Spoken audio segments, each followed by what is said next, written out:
ಓಂ ನಮೋ ಭಗವತೆ ಧರ್ಮಾಯ ಆತ್ಮಶೋಧನಾಯ ನಮಃ. ಲೋಕಮಾತ್ರೇ ನಮಃ. ಸರ್ವೇಷಾಂ ಪ್ರಾಣಿನಾಂ ಪ್ರಾಣಭೂತಾಯ ನಮಃ. ಪರೋಕ್ಷಪ್ರಿಯೇಭ್ಯಃ ಪ್ರತ್ಯಕ್ಷದ್ವಿಭ್ಯಃ ಸರ್ವೇಭ್ಯೋ ದೇವೇಭ್ಯೋ ನಮೋ ನಮಃ. ಶ್ರೀ ಗುರುಭ್ಯೋ ನಮಃ. ಭಾಗವತದ ಏಕಾದಶ ಸ್ಕಂದದ ಪ್ರವಚನ ಮಾಲೆಯಲ್ಲಿ ಇದು 29ನೆಯ ಭಾಗ. ಅದರ 7ನೇ ಅಧ್ಯಾಯದ 11ನೇ ಸ್ಕಂದದ 7ನೇ ಅಧ್ಯಾಯದ 23ನೇ ಶ್ಲೋಕವನ್ನ ಇವತ್ತು ನಾವು ನೋಡಬೇಕಾಗಿದೆ.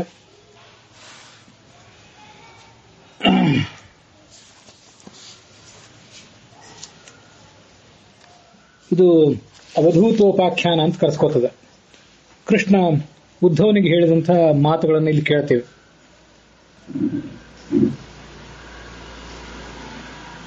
ಮನುಷ್ಯ ಜನ್ಮ ಪಡ್ಕೊಂಡಾಗ ಪುರುಷತ್ವೇಚ ಮಾಂ ಧೀರಾಹ, ಇದು ಹಿಂದಿನ ಶ್ಲೋಕಗಳಲ್ಲಿ ಬಂದಂತಹ ವಿಷಯ. ಜೀವಿಗಳಿಗೆ ಬೇರೆ ದೇಹಗಳಿಂದ ಏನು ಕೆಲಸ ಆಗ್ತದೆ ಆ ಎಲ್ಲ ಕೆಲಸಗಳಿಗಿಂತ ಮನುಷ್ಯ ದೇಹ ಬಂದಾಗ ನನ್ನನ್ನು ತಿಳ್ಕೊಳ್ಳುವಂತಹ ಅವಕಾಶ ಹೆಚ್ಚಿರ್ತದೆ. ಸಾಂಖ್ಯ ಯೋಗ ವಿಶಾರದಾಹ, ಭಗವಂತನ ತತ್ವ ಸಾಂಖ್ಯ ಮತ್ತೆ ಯೋಗ, ಆ ಜ್ಞಾನವನ್ನು ಪಡ್ಕೊಳ್ಳಿಕ್ಕೆ ಬೇಕಾದಂತಹ ಉಪಾಯ, ಇದರಲ್ಲಿ ಅವರು ಜ್ಞಾನಿಗಳಾಗಿ ಜ್ಞಾನ ಮತ್ತು ಕರ್ಮದಲ್ಲಿ ನಿಷ್ಣಾತರಾಗಿ ಆವಿಸ್ತಾರಂ ಪ್ರಪಶ್ಯಂತಿ ಸರ್ವಶಕ್ತಿ ಉಪಬ್ರಹ್ಮಿತಂ,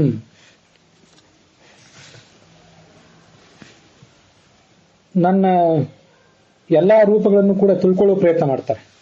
ಅದು ಯೋಗ್ಯತಾನುಸಾರವಾಗಿ ತಿಳ್ಕೋತಾರೆ. ಒಬ್ಬೊಬ್ಬರಿಗೆ ಒಂದೊಂದು ರೂಪವನ್ನು ತಿಳ್ಕೊಳ್ಳುವಂತ ಶಕ್ತಿ ಇರ್ತಿರ್ತದೆ.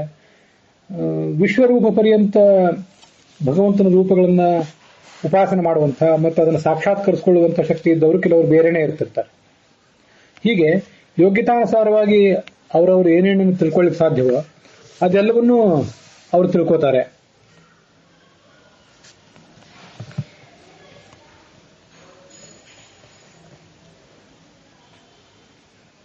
ಆವಿಸ್ತಾರಂ, ಈ ವಿವಿಧಂ ತಾರಯಂತೀತಿ ಆವಿಸ್ತಾರಃ ತಂ, ನನ್ನ ಸಂಸಾರದ ತಾಪವನ್ನು ಪರಿಹರಿಸುವಂತಹ ರೂಪಗಳೇನಿವೆ ಅವುಗಳೆಲ್ಲವನ್ನೂ ಅವರು ನೋಡ್ತಾರೆ.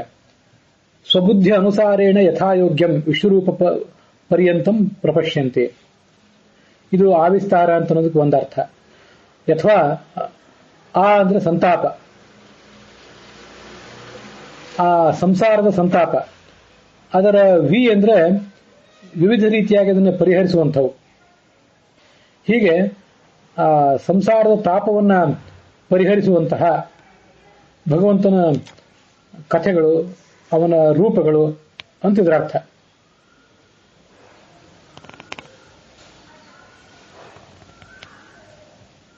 ಹೀಗೆ ಜ್ಞಾನಿಗಳಾದವರು ಯಥಾಯೋಗ್ಯವಾಗಿ ನನ್ನನ್ನು ತಿಳ್ಕೊಳ್ಳುವಂತ ಪ್ರಯತ್ನ ಮಾಡ್ತಾರೆ.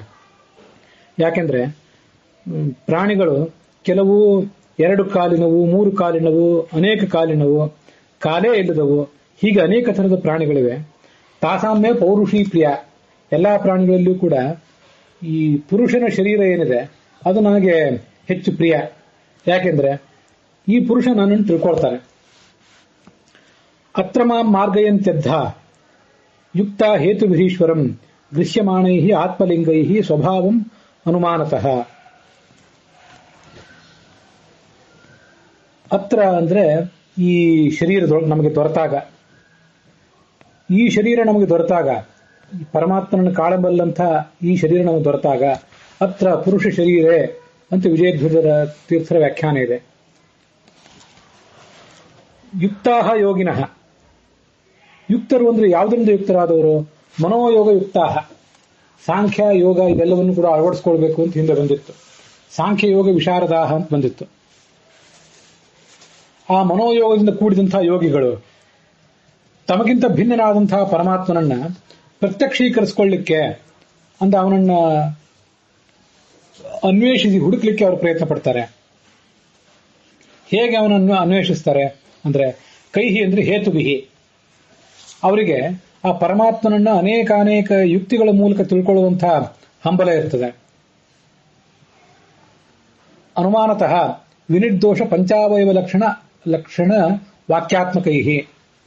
ಅನುಮಾನವನ್ನ ನಾವು ಪ್ರಯೋಗ ಮಾಡುವಾಗ ಪ್ರತ್ಯಕ್ಷ, ಪಕ್ಷ, ಸಾಧ್ಯ, ಹೇತು ಇತ್ಯಾದಿಗಳನ್ನೆಲ್ಲ ಪ್ರಯೋಗ ಮಾಡ್ತಿರ್ತೇವೆ. ಅಲ್ಲಿಯೂ ಕೂಡ ಪ್ರತಿಜ್ಞಾ, ಹೇತು, ಉದಾಹರಣ, ಉಪನಯ, ನಿಗಮನ ಅಂತ ಹೀಗೆ 5 ಅವಯವಗಳನ್ನು ಪ್ರಯೋಗ ಮಾಡ್ತಾರೆ. ಪ್ರತಿಜ್ಞಾ ಅಂತಂದ್ರೆ ಇಂಥ ಹೇತು ಇರುವುದರಿಂದ ಈ ಸಾಧ್ಯ ಇದೆ. ಪ್ರತಿಜ್ಞಾ ಅಂದ್ರೆ ಈ ಸಾಧ್ಯವನ್ನು ಸಾಧನೆ ಮಾಡ್ತಿದ್ದೀವಿ ಅಂತ ಪ್ರತಿಜ್ಞಾ. ಹೇತು ಅಂದ್ರೆ ಇಂಥ ಕಾರಣದಿಂದ ಅಂತ ಹೇಳಿ ಪ್ರತಿಜ್ಞಾ, ಹೇತು, ಉದಾಹರಣ. ಈ ಹೇತು ಇರೋದ್ರಿಂದ ಈ ಸಾಧ್ಯವನ್ನು ಯಾಕೆ ಅನುಮಾನಿಸಬೇಕು ಅಂತಂದ್ರೆ ಈ ಉದಾಹರಣದಲ್ಲಿ ಇಂಥದ್ದು ಕಂಡಿದೆ, ಇಂಥ ವ್ಯಾಪ್ತಿ ಇರುವುದರಿಂದ ಈ ಸಾಧ್ಯವನ್ನು ನಾವು ನಂಬಲಿಕ್ಕೆ ಈ ಉದಾಹರಣವೇ ಕಾರಣ. ಉಪನಯ ಅಂತ ಹೇತು ಇಲ್ಲೂ ಇದೆ. ಆದ್ರಿಂದ ನಿಗಮನ, ಕೊನೆಯದಾಗಿ ನಿಗಮನ ಅಂದ್ರೆ ಅದನ್ನು ಸಮಾಪ್ತ ಮಾಡುವುದು. ಈ ಹೇತು ಇರುವುದರಿಂದ ಅಂತ 4ನೇ ಭಾಗ, ಈ ಸಾಧ್ಯ ಇರಬೇಕು, ಈ ಸಾಧ್ಯವನ್ನು ನಾವು ಸ್ವೀಕಾರ ಮಾಡ್ತೀವಿ ಅಂತ ಅನ್ನೋದು 5ನೇ ಭಾಗ. ಪಂಚಾವಯವ ಲಕ್ಷಣ ವಾಕ್ಯಾತ್ಮಕೈ ಅಂತ ಅದರ ಅರ್ಥವನ್ನು ಕೂಡ ಬರೆದಿದ್ದಾರೆ. ಪಂಚಾವಯವ ಲಕ್ಷಣೈ ಅಂತಂದ್ರೆ ಹಾಗಾದ್ರೆ ಇದನ್ನೆಲ್ಲ ಅನುವ್ಯಾಖ್ಯಾನ ಮೊದಲಾದ ಗ್ರಂಥಗಳಲ್ಲಿ ಒಂದು ಅನುಮಾನ ಪ್ರಮಾಣ ಆಗಬೇಕಾದ್ರೆ ಪ್ರತಿಜ್ಞಾ, ಹೇತು, ಉದಾಹರಣ, ಉಪನಯ, ನಿಗಮನ ಇವೆಲ್ಲನೂ ಬೇಕೇ ಅಂತೇನಿಲ್ಲ. ಪ್ರತಿಜ್ಞಾ ಮತ್ತು ಹೇತು ಇವೆರಡೇ ಸಾಕಾಗಬಹುದು, ಪ್ರತಿಜ್ಞಾ ಮತ್ತು ಉದಾಹರಣ ಇವೆರಡೇ ಸಾಕಾಗಬಹುದು, ಅಥವಾ ಉಪನಯ, ನಿಗಮನ ಇವೆರಡೇ ಸಾಕಾಗಬಹುದು. ಇದನ್ನೆಲ್ಲ ತತ್ವನಿರ್ಣಯ ಮೊದಲಾದ ಕಡೆ ಬ್ರಹ್ಮತರ್ಕ ಅನ್ನುವ ಶಾಸ್ತ್ರ ಅದರ ಕೆಲವು ವಾಕ್ಯಗಳನ್ನು ಉದ್ಧರಿಸಿ 5 ವಾಕ್ಯಗಳು ಏನು ಬೇಕಾಗಿಲ್ಲ ಅಂತ ಸಮರ್ಥನೆ ಮಾಡಿದ್ದಾರೆ. ಹಾಗಾದ್ರೂ ಈ ವಿಜಯಧ್ವಜ ತೀರ್ಥರ ವ್ಯಾಖ್ಯಾನದಲ್ಲಿ ಈ ಯಾಕೆ ಪಂಚಾವಯವ ಉಳ್ಳಂತಹ ವಾಕ್ಯವನ್ನು ಪ್ರಯೋಗ ಮಾಡಿ ಅದರ ಮೂಲಕ ಪರಮಾತ್ಮನ ಅಸ್ತಿತ್ವವನ್ನು ತಿಳ್ಕೋತಾರೆ ಅಂತ ಹೇಳಿದ್ದಾರೆ. ಅಲ್ಲಿ ವಿಜಯಧ್ವಜ ತೀರ್ಥರು ಹೇಳಿದ್ದೇನಿದೆ, ತಾರ್ಕಿಕರು ಇಂಥ 5 ಅವಯವಗಳನ್ನು ಹೇಳ್ತಾರೆ. ಆ ತಾರ್ಕಿಕರ ಪ್ರಕ್ರಿಯೆಯನ್ನು ಸಾಮಾನ್ಯವಾಗಿ ವೇದಾಂತದಲ್ಲಿ ಕೂಡ ಅನುಸರಿಸ್ತಾ ಇರ್ತಾರೆ. ಅದಕ್ಕಾಗಿ ಆ ಥರ ಹೇಳಿದ್ದಾರೆ ಅಷ್ಟೇ. ವಿಜಯಧ್ವಜ ತೀರ್ಥರು ಇಲ್ಲಿ ಈ ಹೇಳಿದ ಈ ಮಾತಿನಿಂದ ಪ್ರತಿಜ್ಞಾ, ಹೇತು, ಉದಾಹರಣ, ಉಪನಯ, ನಿಗಮನ ಅನ್ನುವಂತಹ 5 ವಾಕ್ಯಗಳು ಬೇಕೇ ಅಂತೇನಿಲ್ಲ, ಯಥಾಯೋಗ್ಯವಾಗಿ ಬೇಕು. ಕೆಲವರಿಗೆ 5 ಬೇಕಾಗಬಹುದು, ಕೆಲವರಿಗೆ ಅಷ್ಟು ಸಾಕಾಗದೆ 6-7 ವಿವರಣಾತ್ಮಕ ವಾಕ್ಯಗಳನ್ನು ಕೂಡ ಕೊಡಬೇಕಾದಂತಹ ಪ್ರಸಂಗ ಬರಬಹುದು. ಒಬ್ಬೊಬ್ಬರಿಗೆ ಒಂದೊಂದು ರೀತಿಯಾಗಿ ಬೇಕು ಅಂತ ಅದರ ತಾತ್ಪರ್ಯ.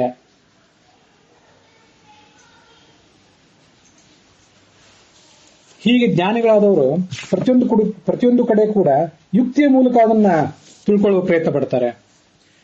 ಕಿಂ ಪ್ರಮಾಣಕೈ, ಈ ಎಲ್ಲ ಅನುಮಾನಗಳಿಗೆ ಪ್ರತ್ಯಕ್ಷವೇ ಬೆಂಬಲ ಆಗಿರ್ತದೆ. ಶ್ರುತಿ ಸ್ಮೃತಿ ಪ್ರತ್ಯಕ್ಷ ಅನುಕೂಲೈಹಿ ಅಂತ ಪ್ರಮೇಯ ಚಂದ್ರಿಕಾ ವ್ಯಾಖ್ಯಾನದಲ್ಲಿ ಹೇಳ್ತಾರೆ.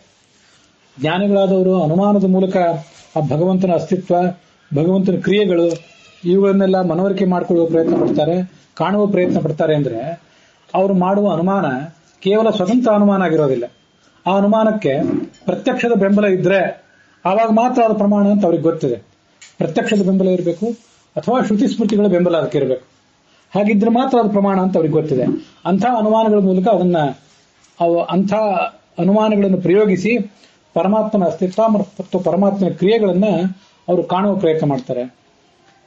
ಇದನ್ನ ಬೇರೆ ಬೇರೆ ಕಡೆ ಭಾಗವತದಲ್ಲೇ ಹೇಳಿದ್ದಾರೆ ಮತ್ತು ದ್ವಾದಶ ಸ್ತೋತ್ರ ಮೊದಲಾದ ಕಡೆನೂ ಹೇಳೇ ಇದ್ದಾರೆ.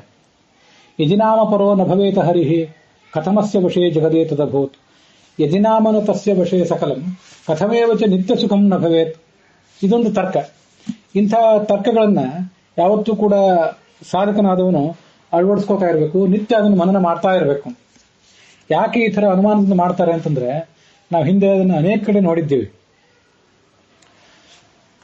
ಯಾವುದೇ ಸಂಗತಿಯನ್ನ, ಈ ಪಾರಲೌಕಿಕ ಸಂಗತಿಗಳನ್ನೆಲ್ಲ ಕೇವಲ ಅವರು ಇನ್ನೊಬ್ರು ಹೇಳಿದ್ದಾರೆ ಅನ್ನುವ ಕಾರಣಕ್ಕಾಗಿ ಅನುಸರಿಸುವುದೇನಿದೆ ಅದು ಶುದ್ಧವಾದ ಜ್ಞಾನ ಆಗಿ ದೀರ್ಘಕಾಲ ಉಳಿಯೋದಿಲ್ಲ. ನಿಸರ್ಗದ ನಿಯಮ ಏನಂದ್ರೆ ಬೇಗ ಬಂದದ್ದು ಬೇಗ ಹೋಗ್ತದೆ. ದೀರ್ಘಕಾಲ ಮನನದ ಮೂಲಕ ಯಾವುದು ಬಂದಿರ್ತದೆ ಅದು ದೀರ್ಘಕಾಲ ಉಳಿಬೇಕಾಗುತ್ತೆ. ಇವನಿಗೆ ಪರೋಕ್ಷ ಜ್ಞಾನ ಆಗಬೇಕು, ಆ ಪರೋಕ್ಷ ಜ್ಞಾನ ಆದ ಮೇಲೆ ಅಪರೋಕ್ಷ ಜ್ಞಾನ ಆಗಬೇಕು, ಅಪರೋಕ್ಷ ಜ್ಞಾನ ಆಗಲಿಕ್ಕೆ ಪರೋಕ್ಷ ಜ್ಞಾನ ಬೇಕು, ಪರೋಕ್ಷ ಜ್ಞಾನ ಆಗಲಿಕ್ಕೆ ಮನನ ಬೇಕು. ಆ ಮನನದಲ್ಲಿ ಸೇರಿದ್ದೇ ಇದೆಲ್ಲ. ಶ್ರವಣ, ಮನನ, ಧ್ಯಾನ ಅಂತಿದೆಯಲ್ಲ, ಆ ಮನನದಲ್ಲಿ ಸೇರಿದ್ದೇ ಇದೆಲ್ಲ. ಇದು ಎಷ್ಟು ವಿಶಿಷ್ಟವಾದ ಸಂಗತಿ ಅಂತಂದ್ರೆ ಇಲ್ಲಿ ಜ್ಞಾನಿಗಳು ಅಂತ ಬಂತು. ಯುಕ್ತಾಹ ಹೇತುಗಿರೀಶ್ವರಂ ಜ್ಞಾನಿಗಳಾದವರು ನನ್ನನ್ನು ಹೀಗೆ ಕಾಣುವಂತ ಪ್ರಯತ್ನ ಪಡ್ತಾರೆ, ಯೋಗಿಗಳು ಹೀಗೆ ಕಾಣ್ತಾರೆ ಅಂತ ಬಂತು. ಜನಸಾಮಾನ್ಯರಿಗೆ ಸಂಶಯಗಳು ಹೆಚ್ಚು. ಜ್ಞಾನಿಗಳಾದವರಿಗೆ ಅಂದ್ರೆ ಮನುಷ್ಯರನ್ನು ಹೊರತುಪಡಿಸಿ ಅವನಕ್ಕಿಂತ ಮೇಲೆ ಇರುವಂತಹವರು ಚಕ್ರವರ್ತಿಗಳು, ಪಿತೃಗಳು, ಯೋಗಿಗಳು, ದೇವತೆಗಳು ಮೇಲ್ಮೇಲೆ ಹೋದಂತೆ ಅವ್ರಿಗೆ ಸಂಶಯ ಇರೋದಿಲ್ಲ. ಪರಮಾತ್ಮನ ಅಸ್ತಿತ್ವದ ಬಗ್ಗೆ, ಪರಮಾತ್ಮನ ಕ್ರಿಯೆಗಳ ಬಗ್ಗೆ ಅವ್ರಿಗೆ ಸಂಶಯ ಇರೋದಿಲ್ಲ. ಅವರ ಸ್ವರೂಪ ನಮ್ಗಿಂತ ಹೆಚ್ಚು ಶುದ್ಧವಾಗಿರ್ತದೆ. ಆದ್ರಿಂದ ಸಂಶಯ ಇಲ್ಲದೆ ಹೋದ್ರೂ ಕೂಡ ಇಷ್ಟೆಲ್ಲ ಅನುಮಾನಗಳನ್ನು ಅವ್ರು ಮತ್ತೆ ಮತ್ತೆ ಪ್ರಯೋಗ ಮಾಡ್ತಾರೆ. ಇನ್ನು ಮನುಷ್ಯನಾದವನು ತಾನು ಗಳಿಸಬೇಕಾಗಿರುವಂತಹ ಜ್ಞಾನದ ಬಗ್ಗೆ ಹೆಚ್ಚು ಜಾಗರೂಕನಾಗಿರಬೇಕು ಅಂತ ಅನ್ನೋದು ಇದೆಲ್ಲ ತೋರಿಸ್ತದೆ. ಮತ್ತೆ ಎಷ್ಟೇ ದೊಡ್ಡ ಯೋಗಿ ಅಥವಾ ಎಷ್ಟೇ ದೊಡ್ಡ ದೇವತೆ ಆಗಿದ್ರೂ ಕೂಡ ಅವನಿಗೂ ಅನೇಕ ಬಾರಿ ಈ ಎಲ್ಲ ವಿಷಯಗಳ ಬಗ್ಗೆ, ಇಂತಹ ಅನೇಕ ವಿಷಯಗಳ ಬಗ್ಗೆ ಮೋಹ ಬರೋದಿದೆ. ಚತುರ್ಮುಖ ಬ್ರಹ್ಮ, ಮುಖ್ಯ ಪ್ರಾಣ ಭಾರತೀ ಸರಸ್ವತಿ ಅವರನ್ನು ಹೊರತುಪಡಿಸಿದ್ರೆ ಉಳಿದವರಿಗೆ ಪರಮಾತ್ಮನ ಕರ್ತೃತ್ವದ ಬಗ್ಗೆ, ಪರಮಾತ್ಮನ ಅವತಾರಭೂತವಾದಂತಹ ಅನೇಕ ರೂಪಗಳ ಬಗ್ಗೆ, ಇದ್ರ ಬಗ್ಗೆ ಎಲ್ಲ ಸಂಶಯ ಬರೋದಿದೆ. ಅದಕ್ಕಾಗಿ ಇಂದ್ರ ವಿಸ್ಮೃತ ರಥಾಂಗಧರಾವತಾರ, ಕೃಷ್ಣ ವಿಷ್ಣುವಿನ ಅವತಾರಭೂತನಾದವನು ಅಂತ ಅನ್ನೋದನ್ನು ಮರೆತು ಅವನ ವಾಸಸ್ಥಾನವಾದಂತಹ ವೃಂದಾವನದ ಮೇಲೆ ಮಳೆಗರೆದ. ಮತ್ತೆ ಕೃಷ್ಣ ಮತ್ತು ಸತ್ಯಭಾಮೆಯರ ಜೊತೆಗೆ ಆ ಸ್ವರ್ಗಕ್ಕೆ ಹೋದಾಗ ಪಾರಿಜಾತ ವೃಕ್ಷದ ಕಾರಣಕ್ಕಾಗಿ ಅವನ ಜೊತೆ ಯುದ್ಧ ಮಾಡಿದ. ಇಂಥವೆಲ್ಲ ಆಗೋದು ಆ ಕಾರಣಕ್ಕಾಗಿ. ಇಷ್ಟೆಲ್ಲ ಮನನ ಮಾಡಿರ್ತಾರೆ, ಕಲ್ಪಗಳ ಗಟ್ಟಲೆ ಸಾಧನೆ ಮಾಡಿರ್ತಾರೆ, ಆದರೂ ಇಂಥ ಅನೇಕ ಸಮಸ್ಯೆಗಳನ್ನು ಅವ್ರು ಕಾಣ್ತಾರೆ. ಅದಕ್ಕಾಗಿ ಈ ಅವರು ಮಾಡುವುದೇನಿದೆ, ಒಂದು ಶ್ರವಣ, ಕಲ್ಪಗಳ ಗಟ್ಟಲೆ ಶ್ರವಣ, ಮತ್ತೆ ತಪಸ್ಸು ಮಾಡ್ತಾರೆ. ತಪಸ್ಸು ಮಾಡೋದು, ಶ್ರವಣ ಮಾಡೋದು, ಮನನ ಮಾಡೋದು ಮತ್ತು ಧ್ಯಾನ ಮಾಡೋದು, ಈ ಮೂರನ್ನು ಕೂಡ ಅವ್ರು ಯಾವತ್ತೂ ಮಾಡ್ತಾನೆ ಇರ್ತಾರೆ. ಉಪ್ಪು ನೀರಿನ ಸಮುದ್ರದಲ್ಲಿ ಕೂತ್ಕೋತಾರೆ, ಸಿಹಿ ನೀರಿನ ಸಮುದ್ರದಲ್ಲಿ ಕೂತ್ಕೋತಾರೆ, ನಾನಾ ರೀತಿಯಾಗಿ ತಪಸ್ಸನ್ನು ಮಾಡ್ತಿರ್ತಾರಲ್ಲ, ಅದೆಲ್ಲ ಮಾಡುವಾಗ ಅದು ಧ್ಯಾನ, ಕೊನೆಯದ್ದಾಗಿ ಧ್ಯಾನ ಮಾಡ್ತಿರ್ತಾರೆ. ಆ ಧ್ಯಾನಕ್ಕೆ ಪೂರ್ವಭಾವಿಯಾಗಿ ಕೆಲವು ಬಾರಿ ಏಕಾಂತದಲ್ಲಿ ಕೂತ್ಕೊಂಡು ಮನನ ಕೂಡ ಮಾಡ್ತಾರೆ. ಏಕಾಂತದಲ್ಲಿ ಕೂತ್ಕೊಂಡು ಮನನ ಮಾಡ್ತಾರೆ, ಅಥವಾ ತಮ್ಮ ಗುರುವಿನ ಜೊತೆ ಸೇರಿ, ಸಹಾಧ್ಯಾಯಿಗಳ ಜೊತೆ ಸೇರಿ ಮನನ ಮಾಡ್ತಾರೆ. ಈ ಮನನ ಅಂತನ್ನೋದು ಯಾವತ್ತೂ ನಡೆದಿರ್ತದೆ ಅಂತನ್ನೋದನ್ನು ಇಲ್ಲಿ ತೋರಿಸ್ತಾ ಇದ್ದಾರೆ. ದೃಶ್ಯಮಾಣೈಹಿ ಆತ್ಮಲಿಂಗೈಹಿ ಅನ್ನೋ ಮಾತಿನಿಂದ ಈ ಶ್ಲೋಕ ಅದನ್ನೇ ಹೇಳ್ತದೆ. ಪ್ರತ್ಯಕ್ಷಾದಿನ ದೃಶ್ಯಮಾಣೈಹಿ ರೂಪಾದಿಭಿ. ನೋಡಿ, ವಿಜಯಧ್ವಜರ ವ್ಯಾಖ್ಯಾನ ಏನು ಹೇಳ್ತದಂದ್ರೆ, ನಮಗೆ ಪ್ರತ್ಯಕ್ಷದಿಂದ ರೂಪ, ರಸ, ಗಂಧ, ಸ್ಪರ್ಶ, ಶಬ್ದ ಅನ್ನುವಂಥ 5 ಸಂಗತಿಗಳು ಕಾಣ್ತವೆ. ಈ 5 ಇಂದ್ರಿಯಗಳು 5 ಸಂಗತಿಗಳನ್ನು ತೋರಿಸ್ತವೆ. ಚಕ್ಷುರೇಂದ್ರಿಯ ರೂಪವನ್ನು ತೋರಿಸ್ತದೆ, ಮತ್ತೆ ಅದರ ವಸ್ತುವಿನ ಆಕಾರವನ್ನು ತೋರಿಸ್ತದೆ. ಅದು ಪ್ರಮಾಣ, ಚೌಕ, ಆಯತ, ಉದ್ದವಾಗಿರೋದು, ಅಗಲವಾಗಿರೋದು, ಇದೆಲ್ಲ ಒಂದು ದೃಷ್ಟಿಯಲ್ಲಿ ಇದೆಲ್ಲ ರೂಪವೇ. ರೂಪ ಅಂದ್ರೆ ಬಣ್ಣ ಅಂತ ನಾವು ಅರ್ಥ ಇಟ್ಕೊಂಡ್ರೆ ಬಣ್ಣ ಬೇರೆ, ಸೈಜ್ ಬೇರೆ. ಆದ್ರೆ ರೂಪ ಅಂದ್ರೆ ಬಣ್ಣವೂ ಹೌದು, ಸೈಜು ಹೌದು. ರೂಪ ಅಂದ್ರೆ ಸ್ವರೂಪ ಅಂತ ಅರ್ಥ ಅಲ್ಲ. ರೂಪ ಅಂದ್ರೆ ಬಣ್ಣ ಅಂತ ನಾವು ಅದನ್ನು ಸೀಮಿತಗೊಳಿಸಬೇಕಾಗಿಲ್ಲ. ಕೋಶ ನೋಡಿದ್ರೆ ರೂಪ ಅಂದ್ರೆ ಶುಕ್ತ ರೂಪ, ಲೋಹಿತ ರೂಪ, ಕೃಷ್ಣ ರೂಪ ಅಂತ ಹೀಗೆಲ್ಲ ಕಂಡು ಬರಬಹುದು. ರೂಪ ಅಂದ್ರೆ ಸ್ವರೂಪ ಅಂತ ಅರ್ಥ, ಯಾವುದರದೇ ಸ್ವರೂಪ. ಹಾಗಾಗಿ ಅದರ ಬಣ್ಣವೂ ಆಯ್ತು, ಅದರ ಆಕಾರ, ಉದ್ದ, ಅಗಲ ಅದೆಲ್ಲವೂ ಕೂಡ ಕಣ್ಣಿಂದ ತಿಳಿಯೋದು. ಗಂಧದಿಂದ, ಘ್ರಾಣೇಂದ್ರಿಯದಿಂದ ಗಂಧ, ಹೀಗೆಲ್ಲ ಇದೆಯಲ್ಲ, ಇವೆಲ್ಲ ಸಂಗತಿಗಳು ನಿತ್ಯ ನಮ್ಮ ಕಣ್ಣಿಗೂ ಬೀಳ್ತಿರ್ತವೆ. ಎಲ್ಲ 5 ಇಂದ್ರಿಯಗಳು ನಮಗೆ ಕೆಲಸ ಮಾಡ್ತಾನೇ ಇವೆ. ಆದ್ರೆ ಈ 5 ಇಂದ್ರಿಯಗಳಿಂದ ತಿಳಿಯಲ್ಪಡುವಂತಹ ಈ 5 ಗುಣಗಳು ನಮಗೆ ಭಗವಂತನನ್ನು ತಿಳಿಸುವಂತ ಸಾಧನ ಆಗಿಲ್ಲ. ಅವರಿಗೆ ಇದೆಲ್ಲವೂ ಸಾಧನ ಆಗಿದೆ. ಇದು ಬಹಳ ವಿಚಿತ್ರ. ಆತ್ಮನಃ ಪರಮಾತ್ಮನಃ ಲಿಂಗೈಹಿ ಗಮಕೈಹಿ ಜ್ಞಾಪಕೈಹಿ. ಆತ್ಮಲಿಂಗ ಅಂತಿದೆಯಲ್ಲ, ಆ ಭಗವಂತನನ್ನು ತಿಳಿಸುವಂತ ಲಿಂಗಗಳಿವೆಲ್ಲ. ಈ ರೂಪ, ರಸ, ಸ್ಪರ್ಶ, ಶಬ್ದ ಇವೆಲ್ಲ. ಇದು ಹೇಗೆ ರೂಪ, ರಸ, ಸ್ಪರ್ಶ ಇವೆಲ್ಲ ಭಗವಂತನನ್ನು ತಿಳಿಸ್ತವೆ ಅಂತಂದ್ರೆ, ಅವನಿಗೆ ಭಗವಂತನನ್ನು ತಿಳ್ಕೊಳ್ಬೇಕು ಅಂತ ಇರುವಂತಹ ಒಂದು ಆಳವಾಗಿ ಹಂಬಲ ಇರೋದ್ರಿಂದ, ಅವನ ಜೀವದ ಯೋಗ್ಯತೆ ಅಷ್ಟು ಶ್ರೇಷ್ಠವಾಗಿರೋದ್ರಿಂದ ಅವನಿಗೆ ಅನಿಸ್ತದೆ ಬಹುಚಿತ್ರ ಜಗತ್ ಬಹುಧಾಕರಣ ಪರಶಕ್ತಿ ಅನಂತ ಗುಣ ಪರಮಃ ಅಂತ ಅನಿಸ್ತದೆ. ನಮಗೆ ಜಗತ್ತು ಬಹುಚಿತ್ರವಾಗಿರೋದು ನಮಗೂ ಗೊತ್ತಿದೆ, ನಾಸ್ತಿಕರಿಗೂ ಗೊತ್ತಿದೆ. ನಾಸ್ತಿಕರಲ್ಲ ನಾವು, ಆಸ್ತಿಕರು ಅಂತ ಯಾರು ಹೇಳ್ಕೊತಾರೆ ಅವ್ರಿಗೂ ಗೊತ್ತಿದೆ. ಜಗತ್ತು ನಾನಾ ರೀತಿಯಾಗಿ ಅಂತ ಅನ್ನೋದು ಎಲ್ರಿಗೂ ಗೊತ್ತಿದೆ. ಆದ್ರೆ ಇದನ್ನು ಹೇತುವನ್ನಾಗಿ ಮಾಡಿಕೊಂಡು ಪರಮಾತ್ಮನ ತಿಳ್ಕೊಳ್ಳಿಕ್ಕೆ ನಾವೆಲ್ಲ ಪ್ರಯತ್ನ ಪಟ್ಟಿದ್ದೀವಿ. ಜಗತ್ತು ಬಹುಚಿತ್ರವಾಗಿದೆ, ಇದೆಲ್ಲ ನಮಗೆ ಬೇಕು, ನಮ್ಮ ಭೋಗಕ್ಕಾಗಿದೆ ಅಂತ ಆಲೋಚನೆ ಮಾಡ್ತೇವೆ ಹೊರತು ಅದು ಪರಮಾತ್ಮನ ತಿಳಿಸುವಂತಹ ಲಿಂಗವಾಗಿಲ್ಲ. ನಮಗೆ ಅದೆಲ್ಲ ಕೇವಲ ಭೋಗ ಸಾಧನವಾಗಿ ಉಳಿದಿದೆ. ಇದು ಬಹಳ ವಿಶಿಷ್ಟವಾದಂಥ ಸಂಗತಿ. ಅದಕ್ಕಾಗಿ ಅವ್ರು ಹೀಗೆ ಮನನ ಮಾಡ್ತಾ ಇರ್ತಾರೆ. ಬಹುಚಿತ್ರ ಜಗದ್ಬಹುಧಾ ಕರಣಾತ್. ಇಷ್ಟು ಚಿತ್ರ ವಿಚಿತ್ರವಾದ ಜಗತ್ತಿದೆಯಲ್ಲ, ಒಂದಕ್ಕಿರುವಂಥ ಬಣ್ಣ ಮತ್ತೊಂದಕ್ಕಿಲ್ಲ. ಈ ಬಣ್ಣ ಇದಕ್ಕೆಲ್ಲ ಯಾರು ಕೊಟ್ಟ? ಈ ಹೂಗಳನ್ನ ನಿರ್ಮಿಸಿದವನು ಯಾರು ಅಂತ ಹೀಗೆಲ್ಲ ಆ ಸೃಷ್ಟಿ ಬಗ್ಗೆ ಅವನು ಆಲೋಚನೆ ಮಾಡ್ತಾನೆ. ಇದನ್ನ ಇಟ್ಟವ್ರು ಯಾರಿಲ್ಲಿ ಅಂತೆಲ್ಲ ಆಲೋಚನೆ ಮಾಡ್ತಾನೆ. ಮತ್ತೆ ಇದನ್ನೆಲ್ಲ ಮಾಡಿರುವುದರಿಂದ ಇದ್ರ ಹಿಂದೆ ಬಹಳ ದೊಡ್ಡ ಒಬ್ಬ ಕಲಾವಿದ ಇದ್ದಿರಬೇಕು. ಬಹಳ ಚತುರನೂ ಆದಂತಹ, ಬಹಳ ಜ್ಞಾನ ಇರುವಂತಹ, ಬಹಳ ದೊಡ್ಡ ಅನುಭವ ಇರುವಂತಹ ಕಲಾವಿದ ಒಬ್ಬ ಇದನ್ನೆಲ್ಲ ಮಾಡಿರಬೇಕು. ನೋಡಿ, ಅದನ್ನೇ ನಾನಾ ಥರದ ರೂಪಗಳು, ನಾನಾ ಥರದ ರಸಗಳು ಎಲ್ಲವನ್ನೂ ನಾವು ತಿಂತೀವಿ, ನೋಡ್ತೀವಿ. ಒಂದೊಂದು ಹೂವಿಗೆ ಒಂದೊಂದು ಬಣ್ಣ ಇದೆ, ಒಂದೊಂದು ಹಣ್ಣಿಗೆ ಒಂದೊಂದು ರಸ ಇದೆ, ಒಂದೊಂದು ರೀತಿ ಸ್ಪರ್ಶ ಇದೆ. ಇಷ್ಟನ್ನೆಲ್ಲ ನೋಡಿದ್ರು ನಮಗದು ಭಗವಂತನು ತಿಳಿಸ್ಲಿಕ್ಕೆ ಸಾಧನ ಆಗೋದಿಲ್ಲ. ಯಾಕಂದ್ರೆ ನಾವು ಬಹಿರ್ಮುಖರಾಗಿದ್ದೀವಿ. ಅವರು ಅಂತರ್ಮುಖಿಗಳಾಗಿರೋದ್ರಿಂದ ಇದೆಲ್ಲ ಅವರಿಗೆ ಭಗವಂತನ ತಿಳಿಸುವ ಸಾಧನ ಆಗ್ತದೆ. ಇಷ್ಟನ್ನೆಲ್ಲ ಮಾಡಿರೋದ್ರಿಂದ ಪರಶಕ್ತಿ ಅನಂತ ಗುಣ ಪರಮಃ. ಪರಶಕ್ತಿಯಾಗಿದ್ದಾನೆ ಅವನು, ದೊಡ್ಡ ಶಕ್ತಿ ಉಳ್ಳವನಾಗಿದ್ದಾನೆ, ಅನಂತ ಗುಣನಾಗಿದ್ದಾನೆ. ಇದನ್ನೆಲ್ಲ ಮಾಡಿರೋದ್ರಿಂದ ಅವನು ಶ್ರೇಷ್ಠನೂ ಆಗಿದ್ದಾನೆ ಅಂತ ಅನುಮಾನಿಸ್ತಾನೆ. ಯಜನಾಮ ಪರೋ ನ ಭವೇತ ಹರಿಹಿ. ಒಂದು ವೇಳೆ ಆ ಹರಿ ಅವನು ಪರ ಆಗಿಲ್ಲದೆ ಹೋದ್ರೆ, ಅವನು ಶ್ರೇಷ್ಠನಾಗಿಲ್ಲದೆ ಹೋದ್ರೆ, ಕಥಮಸ್ಯ ವಶೇ ಜಗದೇತದಭೂತ್. ಅವನು ಶ್ರೇಷ್ಠ ಅಲ್ಲದೆ ಹೋದ್ರೆ ಈ ಜಗತ್ತು ಅವನ ಅಧೀನದಲ್ಲಿ ಹೇಗಿರ್ತಿತ್ತು ಅಂತ ಒಂದು ಅನುಮಾನ ಮಾಡ್ತಾನೆ. ಈ ಜಗತ್ತು ಅವನ ಅಧೀನದಲ್ಲಿ ಇರೋದರಿಂದ ಅವನು ಶ್ರೇಷ್ಠನಾಗಿದ್ದಾನೆ ಅಂತ ಅದನ್ನು ಕನ್ಕ್ಲೂಡ್ ಮಾಡ್ತಾನೆ. ವಿನಿಗಮನ ಮಾಡೋದು, ಕನ್ಕ್ಲೂಡ್ ಮಾಡೋದು. ಪ್ರತಿಜ್ಞಾ, ಹೇತು, ಉದಾಹರಣ, ಉಪನಯ, ನಿಗಮನ. ಪ್ರತಿಜ್ಞಾ ಅಂದ್ರೆ ಪರಮಾತ್ಮ ಶ್ರೇಷ್ಠನಾಗಿದ್ದಾನೆ ಪ್ರತಿಜ್ಞಾ ಮಾಡೋದು. ಹೇತು ಅಂತಂದ್ರೆ ಅವನು ಇದನ್ನೆಲ್ಲ ಮಾಡಿರೋದ್ರಿಂದ, ಜಗತ್ತನ್ನು ತನ್ನ ಹತೋಟಿಯಲ್ಲಿ ಇಟ್ಕೊಂಡಿರೋದ್ರಿಂದ, ಒಂದೊಂದು ರೀತಿಯಾದ ಭಿನ್ನ ಭಿನ್ನ ಪದಾರ್ಥಗಳನ್ನ ನಿರ್ಮಿಸಿರುವುದರಿಂದ ಅಂತ ಹೇತು ಮಾಡ್ತಾನೆ. ಉದಾಹರಣೆ ಹೇಗೆ ಅಂತಂದ್ರೆ, ಪರಮಾತ್ಮನ ಥರನೇ ಇದನ್ನು ಮಾಡಿದವರು ಯಾರು ಇಲ್ಲ. ಇನ್ನೊಬ್ಬ ಯಾರೋ ಪರಮಾತ್ಮ ಇದ್ದಾನೆ, ಅವನು ಇದನ್ನೆಲ್ಲ ಮಾಡಿದ್ದಾನೆ, ಆದ್ದರಿಂದ ಶ್ರೇಷ್ಠನಾಗಿದ್ದಾನೆ, ಅದರಂತೆ ಇವನು ಅಂತಿಲ್ಲ. ಇನ್ನೊಬ್ಬ ರಾಷ್ಟ್ರಾಧ್ಯಕ್ಷ ಇದ್ದಾನೆ, ಅವನಿಗಿಂತ ಎಲ್ಲ ಅಧಿಕಾರಗಳಿವೆ, ಅಧಿಕಾರವನ್ನು ಅವನು ಹೀಗೆ ಚಲಾಯಿಸಿದ್ದಾನೆ, ಆ ರಾಷ್ಟ್ರಪತಿ ಅಂತ ಈ ರಾಷ್ಟ್ರಪತಿ ಅಂತ ಉದಾಹರಣೆ ಕೊಡಬಹುದು. ಈ ಪರಮಾತ್ಮನಂತೆ ಆ ಇನ್ನೊಬ್ಬ ಪರಮಾತ್ಮ ಅಂತ ಉದಾಹರಣೆ ಕೊಡ್ಲಿಕ್ಕೆ ಬರೋದಿಲ್ಲ. ಅದಕ್ಕಿಲ್ಲಿ ಪರಮಾತ್ಮಂತೆ ಯಾರು ಅಲ್ಲವೋ ಅವರು ಉದಾಹರಣೆ ಕೊಡ್ತಾರೆ. ದೃಷ್ಟಾಂತಗಳು, ಪ್ರತಿಜ್ಞಾ, ಹೇತು, ಉದಾಹರಣೆ ಅಂತ ಈಗೆಲ್ಲ ಬಂತಲ್ಲ, ಅದನ್ನ ವಿವರಿಸಿ ಹೇಳಬೇಕು ಅಂತ ಹೊರಟೆ. ನೀನು ಚೆನ್ನಾಗಿ ಓದಬೇಕು, ಓದಿದ್ರೆ ಪಾಸ್ ಆಗ್ತಿ. ನೋಡಿ, ಆ ಪಕ್ಕದ ಮನೆಯಲ್ಲಿ ಹುಡುಗ ಇದ್ದಾನೆ, ಅವನು ಚೆನ್ನಾಗಿ ಓದಿದ್ದಾನೆ, ಪಾಸ್ ಆಗಿದ್ದಾನೆ. ಓದಿದ ಹುಡುಗರನ್ನು ದೃಷ್ಟಾಂತವನ್ನಾಗಿ ಕೊಡಬೇಕು. ಪರಮಾತ್ಮನ ವಿಷಯದಲ್ಲಿ ಯಾರನ್ನು ದೃಷ್ಟಾಂತವನ್ನಾಗಿ ಕೊಡಬೇಕು?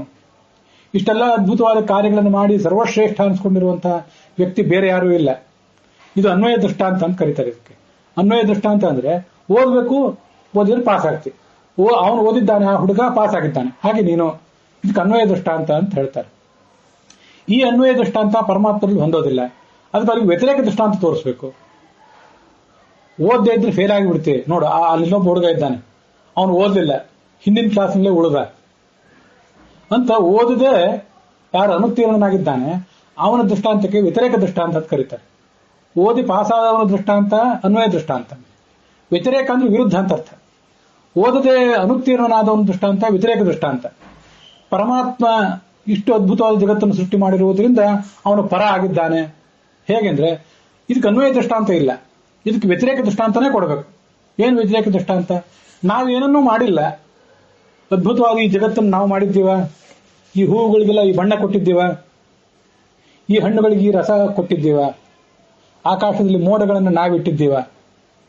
ಪರ್ವತಗಳಿಂದ ನಾನಾ ಥರದ ನದಿಗಳು, ಝರಿಗಳೆಲ್ಲ ಹರಿದು ಬರ್ತವೆ, ಅದನ್ನೆಂದಾದ್ರೂ ನಾವು ಮಾಡಿದ್ದೀವ? ಯಾವುದನ್ನು ನಾವು ಮಾಡಲಿಲ್ಲ, ನಾವು ಪರನೂ ಅಲ್ಲ. ಇದು ವ್ಯತಿರೇಕ ದೃಷ್ಟಾಂತ.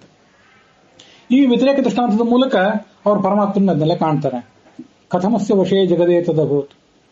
ಅದು ಇನ್ಯಾರಾದ್ರೂ ಕೆಲವರು ಅದು ಅವನ ವಶದಲ್ಲೇ ಇಲ್ಲ ಅಂತ ಆರ್ಗ್ಯುಮೆಂಟ್ ಮಾಡಬಹುದು. ಇದು ಅವನ ವಶದಲ್ಲಿ ಇದ್ರೆ ಅವನು ಪರ ಹೌದು, ವಶದಲ್ಲಿ ಇದ್ದಾನೆ ಅಂತ ಯಾಕೆ ಅನ್ಬೇಕು? ವಶದಲ್ಲಿ ನಾವು ಪರಮಾತ್ಮನ ವಶದಲ್ಲಿ ಇದ್ದೀವಾ ಇಲ್ಲವಾ ಅಂತ ಒಂದು ಕ್ಷಣ ನಾವೇ ಆಲೋಚನೆ ಮಾಡಿದ್ರೆ ಗೊತ್ತಾಗ್ತದೆ. ಪರಮಾತ್ಮನ ವಶದಲ್ಲಿ ಇದ್ದೀವೋ ಇಲ್ಲೋ ಗೊತ್ತಿಲ್ಲ, ಅಂತೂ ಯಾರ್ದೋ ಒಂದು ವಶದಲ್ಲಿ ಇದ್ದೀವಿ. ನಾವು ಹೇಳಿದಂತೆ ಎಲ್ಲನೂ ಆಗ್ತಿಲ್ಲ, ನಾವು ಯಾರ್ದೋ ಒಂದು ವಶದಲ್ಲಿ ಇದ್ದೀವಿ ಅನ್ನೋದು ಅನುಭವ ಸಿದ್ಧ. ಆದರೆ ವಾದ ಮಾಡಲಿಕ್ಕಾಗಿ ನಾವು ಯಾರ್ದೋ ಅಧೀನದಲ್ಲಿ ಇಲ್ಲ ಅನ್ನೋರು ಇರ್ತಾರೆ. ಯಜಿನಾಮನತಸ್ಯ ವಶೇ ಸಕಲಂ. ನೀವು ಅವನ ವಶ ಆಗಿಲ್ಲದೆ ಹೋದ್ರೆ ಕಥಮೇವಚ ನಿತ್ಯ ಸುಖಂ ನ ಭವೇತ್. ನಿಮಗೆ ನಿತ್ಯ ಸುಖ ಯಾಕಾಗಿಲ್ಲ? ನೀವು ಬಯಸಿದ ಸುಖ ಎಲ್ಲ ನಿಮ್ಗೆ ಯಾಕೆ ಸಿಗ್ತಿಲ್ಲ? ನೀವು ಬೇಡಾದ್ದೆಲ್ಲ ಹೋಗ್ತಿಲ್ಲ ಯಾಕೆ? ಎಷ್ಟೇ ದೊಡ್ಡ ಸರ್ವಶಕ್ತ ಸರ್ವಾಧಿಕಾರಿ ಅಂತ ಕರ್ಕೊಂಡ ಮನುಷ್ಯನಿಗೂ, ಎಲ್ಲಾ ಥರದ ಅನುಕೂಲಗಳಿದ್ದ ಮನುಷ್ಯನಿಗೂ ಕೂಡ ಆಗಬೇಕಾದ್ದೆಲ್ಲ ಆಗಲಿಲ್ಲ, ಆಗಬಾರ್ದನ್ನು ತಪ್ಪಿಸ್ಲಿಕ್ಕಾಗಲಿಲ್ಲ. ಯಾಕೆ? ಇದು ಶ್ರುತಿಯ ಬೆಂಬಲ ಇರುವಂತಹ ಒಂದು ಅನುಮಾನ. ದ್ವಾದಶ ಸ್ತೋತ್ರದಲ್ಲಿ ಆಚಾರ್ಯ ಮಾಡಿರುವಂತಹ ಒಂದು ಅನುಮಾನ. ಕೋಹ್ಯೇವಾನ್ಯಾತ್ ಕಃ ಪ್ರಾಣ್ಯಾತ್ ಯದೇಶ ಆಕಾಶ ಆನಂದೋ ನ ಸ್ಯಾತ್. ಹಿಂದೆ ಇದನ್ನು ಮಹಾಭಾರತ ಪ್ರವಚನದಲ್ಲೇ ಹೇಳಿದ್ದೇನೆ. ಅದೊಂದು ಶ್ರುತಿಯೇ ಹೇಳುವಂತಹ ಅನುಮಾನ, ತೈತ್ರಿಯ ಉಪನಿಷತ್ನಲ್ಲಿ ಬಂದಿರುವಂತಹ ಅನುಮಾನ. ಯದೇಶ ಆಕಾಶ ಆನಂದೋ ನ ಸ್ಯಾತ್. ಈ ಪರಮಾತ್ಮ ಆನಂದ ಸ್ವರೂಪನಲ್ಲದೆ ಹೋಗಿದ್ರೆ, ಅಂದ್ರೆ ಸರ್ವಗುಣ ಪರಿಪೂರ್ಣನಲ್ಲದೆ ಹೋಗಿದ್ರೆ, ನಮ್ಗೆ ಯಾರಿಗಾದ್ರೂ ಏನಾದ್ರೂ ಚೇಷ್ಟೆ ಮಾಡ್ಲಿಕ್ಕೆ ಬರ್ತಿತ್ತೇನು? ಕಹ ಹೀವ ಕೋ ಹೀವ ಅನ್ಯಾತ್. ಯಾರು ಚೇಷ್ಟೆ ಮಾಡ್ತಿದ್ದ? ಕೋಹಿ ಏವ ಅನ್ಯಾತ್ ಕಃ ಪ್ರಾಣ್ಯಾತ್. ಏನಾದ್ರು ಚೇಷ್ಟೆ ಮಾಡ್ಲಿಕ್ಕೆ ಹೇಗೆ ಸಾಧ್ಯ? ಚೇಷ್ಟೆ ಮಾಡುವ ಆ ಕಡೆ ಇರಲಿ, ಉಸಿರಾಡಿಸ್ಲಿಕ್ಕಾದ್ರೂ ಹೇಗೆ ಸಾಧ್ಯ? ಇದನ್ನೆಲ್ಲ ಮಾಡಿದ್ದೀವಿ ಅಂತಂದ್ರೆ ಅವನು ಅದ್ರ ಹಿಂದೆ ನಿಂತ್ಕೊಂಡು ಇದಕ್ಕೆಲ್ಲದಕ್ಕೂ ಪ್ರೇರಣೆ ಕೊಟ್ಟಿದ್ದಾನೆ ಅಂತ ಅದರ ಅರ್ಥ. ತೇನಾನುಮೇಯ ಪ್ರೇರಣಾ ಕೇಶವಸ್ಯ ಅಂತ ಮಹಾಭಾರತ ತಾತ್ಪರ್ಯ ನಿರ್ಣಯದಲ್ಲಿದೆಯಲ್ಲ. ತೇನ ಅನುಮೇಯ, ಯಾವುದರಿಂದ? ಭಗವಂತನ ಪ್ರೇರಣೆಯನ್ನ ನಾವು ಅನುಮಾನ ಮಾಡಿ ತಿಳ್ಕೋಬಹುದು. ಯಾವುದರಿಂದ ಅಂದ್ರೆ ಎಲ್ಲದರಿಂದಲೂ ತಿಳ್ಕೊಳ್ಳುವ ಹಂಬಲ ಇದ್ರೆ, ತಿಳ್ಕೊಳ್ಳುವ ಉತ್ಸಾಹ ಇದ್ರೆ, ಜಗತ್ತಿನಲ್ಲಿ ನಡೆಯುವಂತಹ ಪ್ರತಿಯೊಂದು ಆಗು ಹೋಗುವುದರಿಂದಲೂ ಭಗವಂತನ ಪ್ರೇರಣೆ ಇಲ್ಲಿದೆ ನೋಡು, ಇದಿಲ್ಲದೆ ಹೋದ್ರೆ ಏನೂ ಆಗೋದಿಲ್ಲ ಅಂತ ನಾವು ತಿಳ್ಕೊಳ್ಬಹುದು.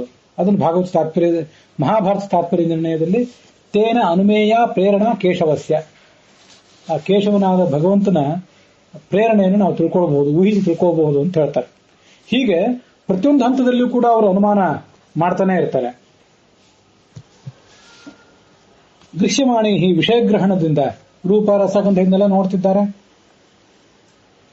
ಮತ್ತೆ ದೃಶ್ಯಮಾನ ಅಂತಿದೆಯಲ್ಲ, ಅದನ್ನ ಮತ್ತಷ್ಟು ವಿಸ್ತರಿಸ್ಕೋಬಹುದು ನಾವು. ರೂಪ ರಸಗಂಧ ಅಂತ ಇಷ್ಟೇ ಹೇಳಿದ್ರಿ ಇಲ್ಲಿ ವ್ಯಾಖ್ಯಾನದಲ್ಲಿ. ಅವರು ಹೇಳದೇ ಇರುವಂತಹ ಒಂದು ಸಂಗತಿಯನ್ನ, ಅವ್ರು ಹೇಳದೇ ಇದ್ದದನ್ನ ನಾವೇನೋ ಕಂಡ್ಕೊಂಡು ಬಿಟ್ಟಿದ್ದೀವಿ ಅಂತಲ್ಲ, ಅವ್ರು ಸೂಕ್ಷ್ಮವಾಗಿ ಹೇಳಿದ್ದಾರೆ ಅಷ್ಟೇ. ಈಗ ನೋಡಿ, ಇಷ್ಟೇ ಬಂತಲ್ಲ, ರೂಪ, ಒಂದೊಂದು ಹೂವಿಗೆ ಒಂದೊಂದು ಬಣ್ಣ ಇದೆ, ಒಂದೊಂದು ಹಣ್ಣಿಗೆ ಒಂದೊಂದು ಭಕ್ಷ್ಯಕ್ಕೆ ಒಂದೊಂದು ರಸ ಇದೆ. ರೂಪ ರಸ ಗಂಧ ಸ್ಪರ್ಶ ಶಬ್ದ ಇದೆಲ್ಲ ಇದೆ. ಇದಷ್ಟೇ ಅಲ್ಲ, ಜಗತ್ತಿನ ನಮಗೆ ಒಟ್ಟಾರೆ ಇರೋದೇನು ಇಷ್ಟೇ ಅಲ್ವಾ? ಎಲ್ಲಿ ಹೋದ್ರೂ ನಾವು ನೋಡೋದು ರೂಪ ರಸ ಗಂಧ ಸ್ಪರ್ಶ ಶಬ್ದ, ಇಂದ್ರಿಯಗಳಿಂದ ನೋಡೋದು ಇದನ್ನೇ. ಮತ್ತೆ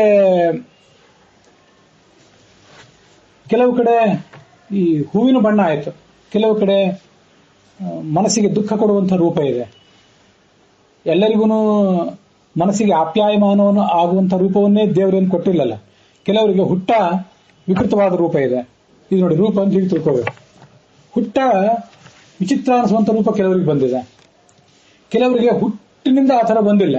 ಹುಟ್ಟಿ ಕೆಲವು ಕಾಲ ಆದ್ಮೇಲೆ ಮೊದಲು ಚೆನ್ನಾಗಿದ್ರು ರೂಪ ಹಾಳಾಗಿ ಹೋಗಿದೆ. ಇದು ಯಾಕೆ? ಇದು ಅನುಮಾನ. ಬರೇ ಹೂವಿನ ಬಣ್ಣ, ಮೀನಿನ ಬಣ್ಣ, ಹಕ್ಕಿಯ ಬಣ್ಣ, ನವಿಲಿನ ಬಣ್ಣ ಅದನ್ನ ಮಾತ್ರ ನೋಡಿ ಅದ್ಭುತವಾದ ಕಲಾವಿದ ಭಗವಂತ ಅಂತ ತಿಳ್ಕೊಳ್ಳೋದಲ್ಲ. ಕೆಲವರನ್ನ ಹುಟ್ಟ ರೂಪ ಇಲ್ಲದವರನ್ನಾಗಿ ಮಾಡಿದ. ಆ ರೂಪ ನಮಗೆ ಸಸ್ಯ ಆಗದೆ ಇರುವಂತ ಇದೆ ಆ ರೂಪ. ಕೆಲವರಿಗೆ ಹುಟ್ಟ ಒಂದು ರೂಪ ಇತ್ತು, ಅದು ಹೋಯ್ತು ಕಾಲಕ್ರಮೇಣ. ಅದಿರ್ಲಿ, ರೂಪ ಕಾಲಕ್ರಮೇಣ ಏನೋ ಸುಟ್ಟಿತು, ಏನೋ ರೋಗದಿಂದ ಹಾಳಾಯಿತು, ಅದು ಬೇರೆ.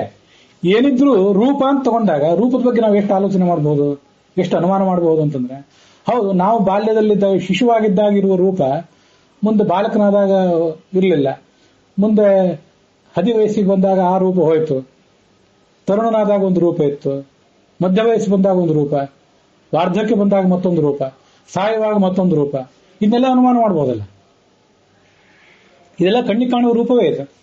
ರಸ, ಇದನ್ನೆಲ್ಲ ಹೀಗೆ ಮಾಡಿದವನು ಯಾರು? ಶಿಶುವಾಗಿದ್ದವನನ್ನ ಬಾಲಕನನ್ನಾಗಿ, ಬಾಲಕನಿದ್ದವನನ್ನ ತರುಣನನ್ನಾಗಿ, ಮುಂದೆ ಮಧ್ಯ ವಯಸ್ಸು ವಾರ್ಧಕ್ಯ ಅಲ್ಲೆಲ್ಲ ತಗೊಂಡು ಹೋದವ್ರು ಯಾರು? ಒಬ್ರಿಗೆ ಬಿಳಿ ಬಣ್ಣ ಇದೆ, ಒಬ್ರಿಗೆ ಕಪ್ಪು ಬಣ್ಣ ಇದೆ, ಇದನ್ನು ಕೊಟ್ಟವನು ಯಾರು? ಇಂಥ ಕಾಲಕ್ರಮೇಣ ಆ ರೂಪವನ್ನು ಕೊಟ್ಟವನು ಯಾರು? ಯಾಕಿಂತ ವಿಚಿತ್ರ? ಇದ್ದಕ್ಕಿದ್ದಂತೆ ಅಕಾಲ ವಾರ್ಧಕ್ಯ ಬರೋದಿದೆ. ನಮಗೆ ಗೊತ್ತು, 12ನೇ ವಯಸ್ಸಿಗೆ 60-70 ವಯಸ್ಸಿನ ಮುದುಕರಿಗೆ ಏನು ರೂಪ ಬರಬೇಕು ಅಂತ ರೂಪ 12ನೇ ವಯಸ್ಸಿಗೆ ಬಂದ್ಬಿಡ್ತದೆ.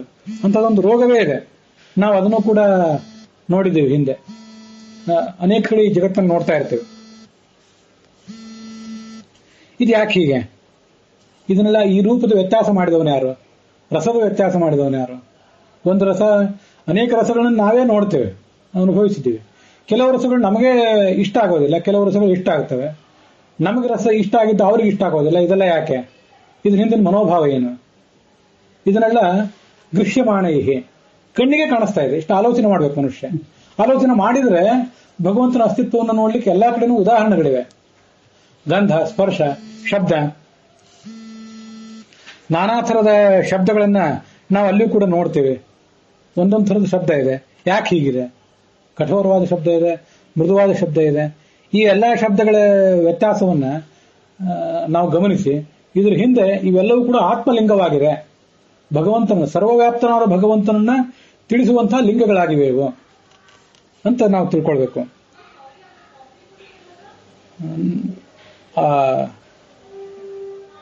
ಭಾಗವತದಲ್ಲಿ 5ನೇ ಸ್ಕಂದದಲ್ಲಿ ವರಾಹ ರೂಪಿಯಾದ ಭಗವಂತನ ವರ್ಣನ ಒಂದ್ ಕಡೆ ಇದೆ. ಓಂ ನಮೋ ಭಗವತೆ ಮಂತ್ರ ತತ್ವಲಿಂಗಾಯ ಯಜ್ಞಕೃತವೇ ಮಹೀಧರಾಯ ಮಹಾಪುರುಷಾಯ ನಮಃ ಕರ್ಮಶುಕ್ತಾಯ ತ್ರಿಯುಗಾಯ ನಮಸ್ತೆ ಅಂತ. ಮಂತ್ರ ತತ್ವಲಿಂಗ, ಮಂತ್ರಲಿಂಗ ಅಂತ ಭಗವಂತ. ಮಂತ್ರಗಳು ಆ ಭಗವಂತನ ತಿಳಿಸ್ತವೆ. ಅವನು ವೇದ ಮಂತ್ರಗಳಿಂದ, ಪುರಾಣ ಮಂತ್ರಗಳಿಂದ ನಮಗೆ ತಿಳಿಬೇಕಾದವನು. ಅವನು ಮಂತ್ರ ಮಾತ್ರ ಅವನ ಲಿಂಗ ಅಲ್ಲ, ಅವನು ರೂಪಲಿಂಗ. ರೂಪದಿಂದಲೂ ಅವನು ತಿಳಿಬೇಕಾದವನು. ರೂಪಲಿಂಗ, ರಸಲಿಂಗ, ಶಬ್ದಲಿಂಗ, ಸ್ಪರ್ಶಲಿಂಗ, ಗಂಧಲಿಂಗ ಅವನು. ಹೀಗೆ ಇವೆಲ್ಲವೂ ಕೂಡ ಅವನನ್ನು ತಿಳಿಸಬೇಕಾಗಿರುವಂತಹ ಲಿಂಗಗಳೇ. ಎಲ್ಲವೂ ಅವನ ಲಿಂಗಗಳೇ ಆಗಿವೆ. ಮತ್ತೆ ರೂಪಲಿಂಗ ಅಂತಂದ್ರೆ, ಒಂದು ಯಾವುದೋ ದೇವಾಲಯಕ್ಕೆ ಹೋದ, ಅಲ್ಲೊಂದು ಭಗವಂತನ ರೂಪ ಕಾಣಿಸಿತು, ಅದು ಅವನ ಲಿಂಗವೇ. ಲಿಂಗ ಅಂದ್ರೆ ಕೇವಲ ಲಿಂಗಾಕಾರದಲ್ಲಿರುವಂತಹ ಶಿವಲಿಂಗ ಮಾತ್ರ ಲಿಂಗ ಅಲ್ಲ, ಎಲ್ಲಾ ಭಗವಂತನ ವಿಗ್ರಹಗಳು ಲಿಂಗವೇ. ಅವೆಲ್ಲವೂ ಭಗವಂತನನ್ನ ತೋರಿಸಿಕೊಡ್ತವೆ ಜ್ಞಾನಿ ಆದವನಿಗೆ, ಅವನಿಗೆ ತಿಳ್ಕೊಳ್ಳುವಂತ ಹಂಬಲ ಇದ್ರೆ. ಇದೆಲ್ಲ ಗೃಹ್ಯಮಾಣೈಹಿ ಆತ್ಮಲಿಂಗೈಹಿ ಅಂತ ಅನ್ನೋದಕ್ಕೆ ಈ ಅರ್ಥ. ಗೃಹ್ಯಮಾಣೈಹಿ ಆತ್ಮಲಿಂಗೈಹಿ ಸ್ವಭಾಷ್ಯಂ ಅನುಮಾನತಃ. ತನಕ್ಕಿಂತಲೂ ಭಿನ್ನನಾದಂತಹ ಆ ಪರಮಾತ್ಮನನ್ನ ಅವನು ಯಾವತ್ತೂ ಊಹೆ ಮಾಡಿ ತಿಳ್ಕೊತಾ ಇರ್ತಾನೆ. ವಿಚಾರ್ಯ ಜ್ಞಾತುಂ ಯತಂತೆ ಇತ್ಯರ್ಥ. ಎಲ್ಲವನ್ನೂ ಕೂಡ ಆಲೋಚನೆ ಮಾಡಿ ಅವನು ತಿಳಿಯುವಂತಹ ಪ್ರಯತ್ನ ಪಡ್ತಾನೆ.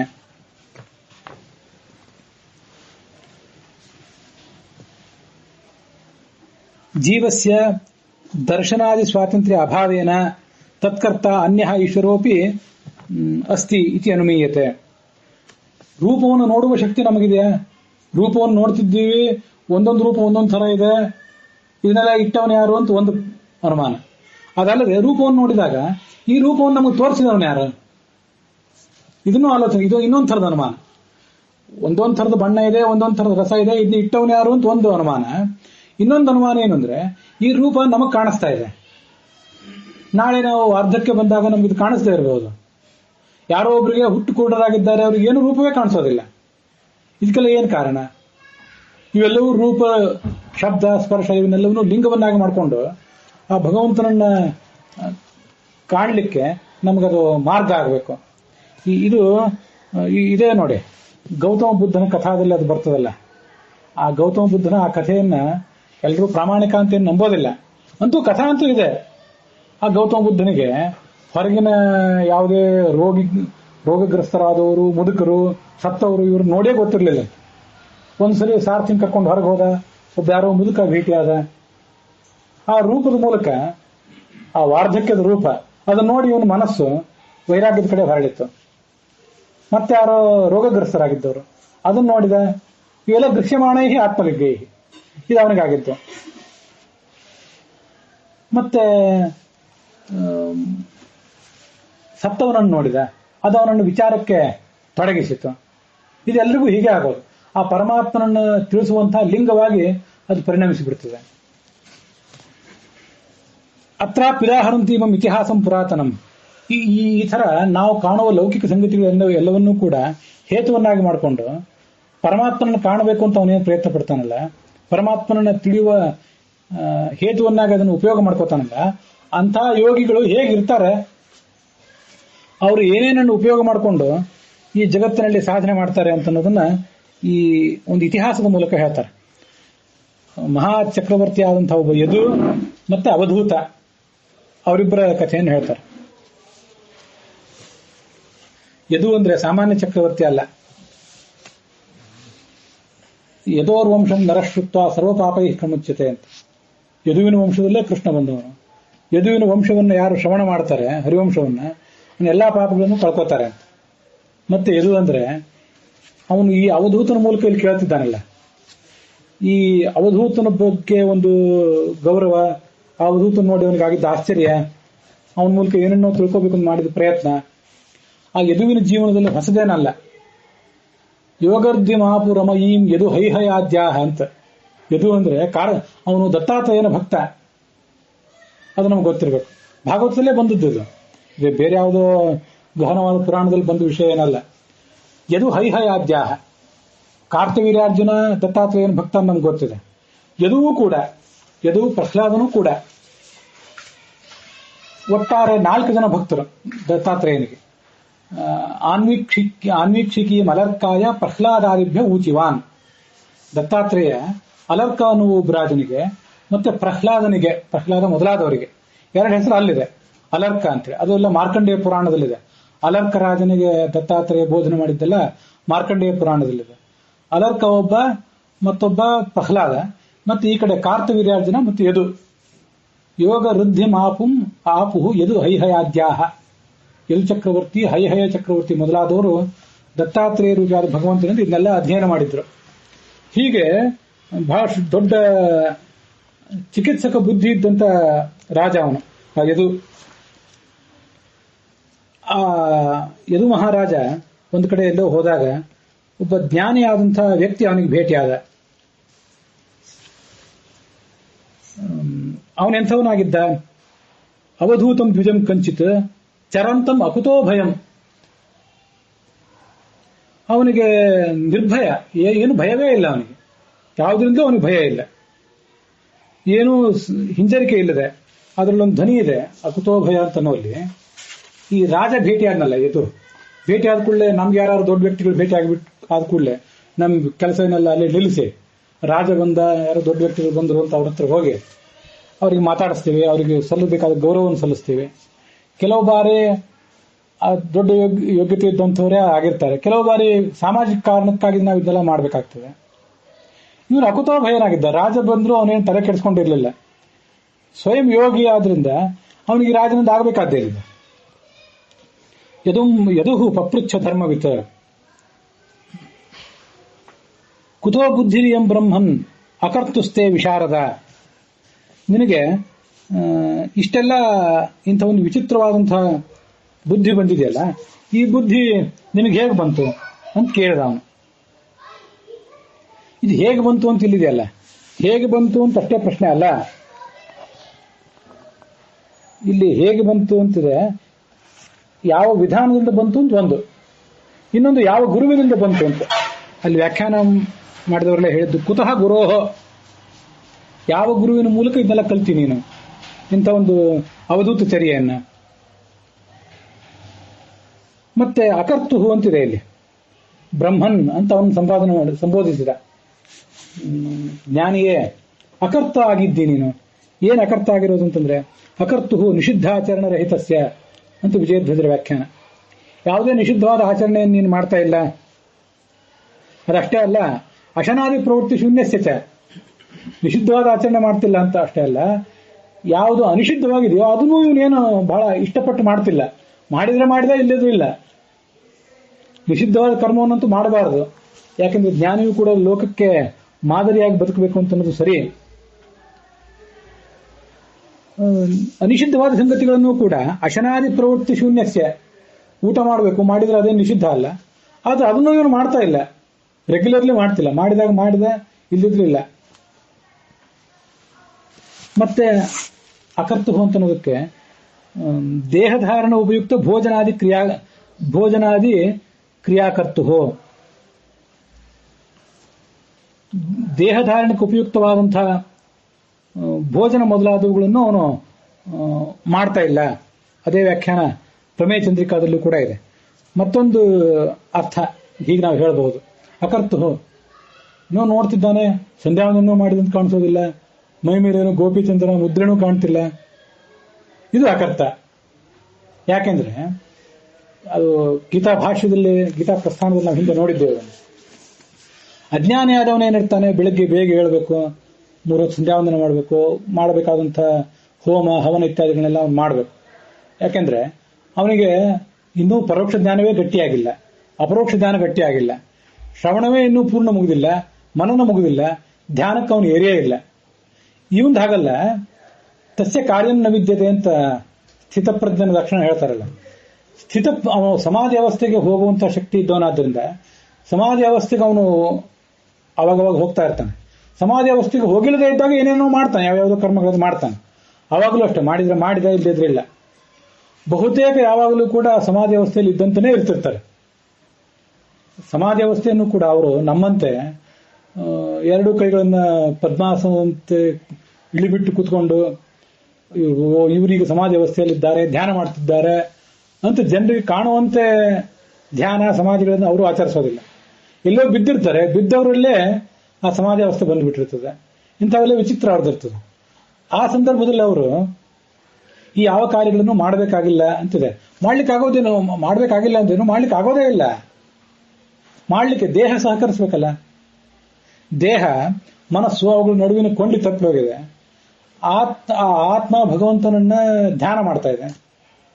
ಹೀಗಿರುವಾಗ ದೇಹಕ್ಕೂ ಮನಸ್ಸಿಗೂ ಸಂಪರ್ಕವೇ ಇಲ್ಲ. ಆದ್ರಿಂದ ಯಾವ ಪ್ರಾತಃ ಕಾಲ ಯಾವ ಸಾಯಂಕಾಲ ಇದು ಅವನಿಗೆ ಗೊತ್ತೇ ಆಗೋದಿಲ್ಲ. ಅದರಿಂದ ಅವನು ಇದ್ಯಾವುದನ್ನು ಮಾಡಬೇಕಾಗಿಲ್ಲ, ಅಕರ್ತ. ಅದ್ಯಾವುದೂ ಮಾಡಿದಂತೆ ಕಾಣಿಸ್ತಿಲ್ಲ. ಅವನು ನೋಡಿದ್ರೆ ಯಾವಾಗ ಸ್ನಾನ ಮಾಡಿದ್ದಾನೋ ಅದು ಗೊತ್ತಿಲ್ಲ, ಸಂಧ್ಯಾವಂದನೆ ಈಗ ಮಾಡಿದ್ದಾನ, ಯಾವ ಧಾರ್ಮಿಕ ಲಕ್ಷಣವೂ ಅವನನ್ನು ಕಾಣ್ತಾ ಇಲ್ಲ. ಇದು ವಿಚಿತ್ರವಾಗಿದೆ ಆ ರಾಜನಿಗೆ. ಅಕರ್ತ ಅಂತ ಇನ್ನೊಂದು ಅರ್ಥ ಇಲ್ಲಿ ಟಿಪ್ಪಣಿಯಲ್ಲಿ ಬರಲಿಲ್ಲ, ನನಗೆ ಅನಿಸಿದ್ದನ್ನು ಹೇಳಿದೆ. ಶಾಸ್ತ್ರ ಅವಿರುದ್ಧವಾದ ಅರ್ಥನೇ. ಯಮಾಸಾಧ್ಯ ಭವಾನ್ ಲೋಕಂ ವಿದ್ವಾಂಸ ಚರತಿ ಬಾಲವತ್. ಸಣ್ಣ ಬಾಲಕರಂತೆ, ದೊಡ್ಡ ವಿದ್ವಾಂಸ ನೀನು, ಆದ್ರೆ ನೋಡಿದ್ರೆ ಸಣ್ಣ ಬಾಲಕರಂತೆ ಇದ್ದೆ.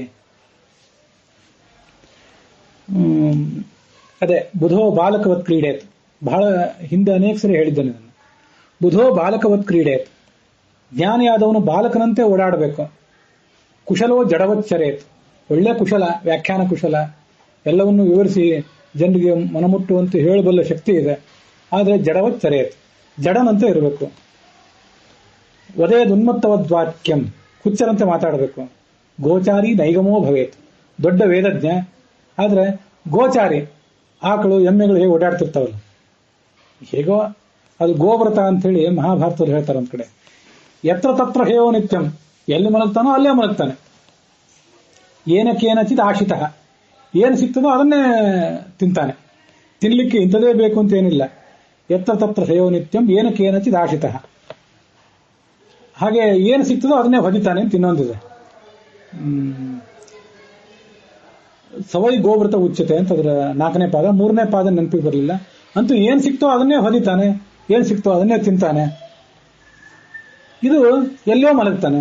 ಇದು ಅವನ ಗೋಚಾರಿ ನೈಗಮೋ ಭವೆ. ದೊಡ್ಡ ವೇದಜ್ಞನಾಗಿದ್ದರೂ ಕೂಡ ಗೋವಿನಂತೆ, ಎಮ್ಮೆಯಂತೆ, ಯಾವುದೋ ಪ್ರಾಣಿಯಂತೆ ಬದುಕಬೇಕು ಅಂತ ಭಾಗವತದಲ್ಲೇ ಬಂದ ಮಾತು. ಒಂದ್ ಕಡೆ 10ನೇ ಸ್ಕಂದದಲ್ಲೂ ಎಲ್ಲೋ ಬಂದಿರೋ ಮಾತದು. ನೀನು ಕೂಡ ಬಾಲಕನಂತೆ ಇದೆಯಲ್ಲ. ಬಾಲಕನಿಗೆ ಉಳಿದ ಜನ ನನ್ನನ್ನು ನೋಡಿ ಏನಂತಾರೆ ಅಂತೆಲ್ಲ ಹೆಚ್ಚು ಗಮನ ಇರೋದಿಲ್ಲ. ಬೆಳೀತಾ ಬೆಳೀತಾ ಬಂದಂತೆ ಸಮಾಜಕ್ಕೆ ತಕ್ಕಂತೆ ನಾನಿರಬೇಕು, ಹೀಗೆ ಮಾಡಬಾರ್ದು ಹಾಗೆ ಮಾಡಬಾರ್ದು ಅನ್ನುವ ಕೆಲವು ಉಪಯುಕ್ತವಾದ ಸಂಗತಿಗಳು ಅವನಿಗೆ ಅಂಟ್ಕೋತವೆ, ಅನುಪಯುಕ್ತವಾದ ಭ್ರಮೆಗಳು ಅವನಿಗೆ ಅಂಟ್ಕೋತವೆ. ಈ ಬಾಲಕನಿಗೆ ಅನೇಕ ಬಾರಿ ಉಪಯುಕ್ತವಾದ್ದು ಇರೋದಿಲ್ಲ, ಅನುಪಯುಕ್ತವಾದ್ದು ಇರೋದಿಲ್ಲ. ಬಾಲಕನೇ ಆಗಿರ್ತಾನೆ. ಇವನು ಜ್ಞಾನಿಯಾಗಿದ್ದು ಬಾಲಕನಂತೆ ಇರ್ತಾನೆ. ಆ ಮುಗ್ಧತೆ ಇರ್ತದೆ. ಮುಗ್ಧತೆಯನ್ನು ಕಳ್ಕೊಳ್ಳದೇ ಇರುವಂತಹ ಜ್ಞಾನಿಗಳವರು.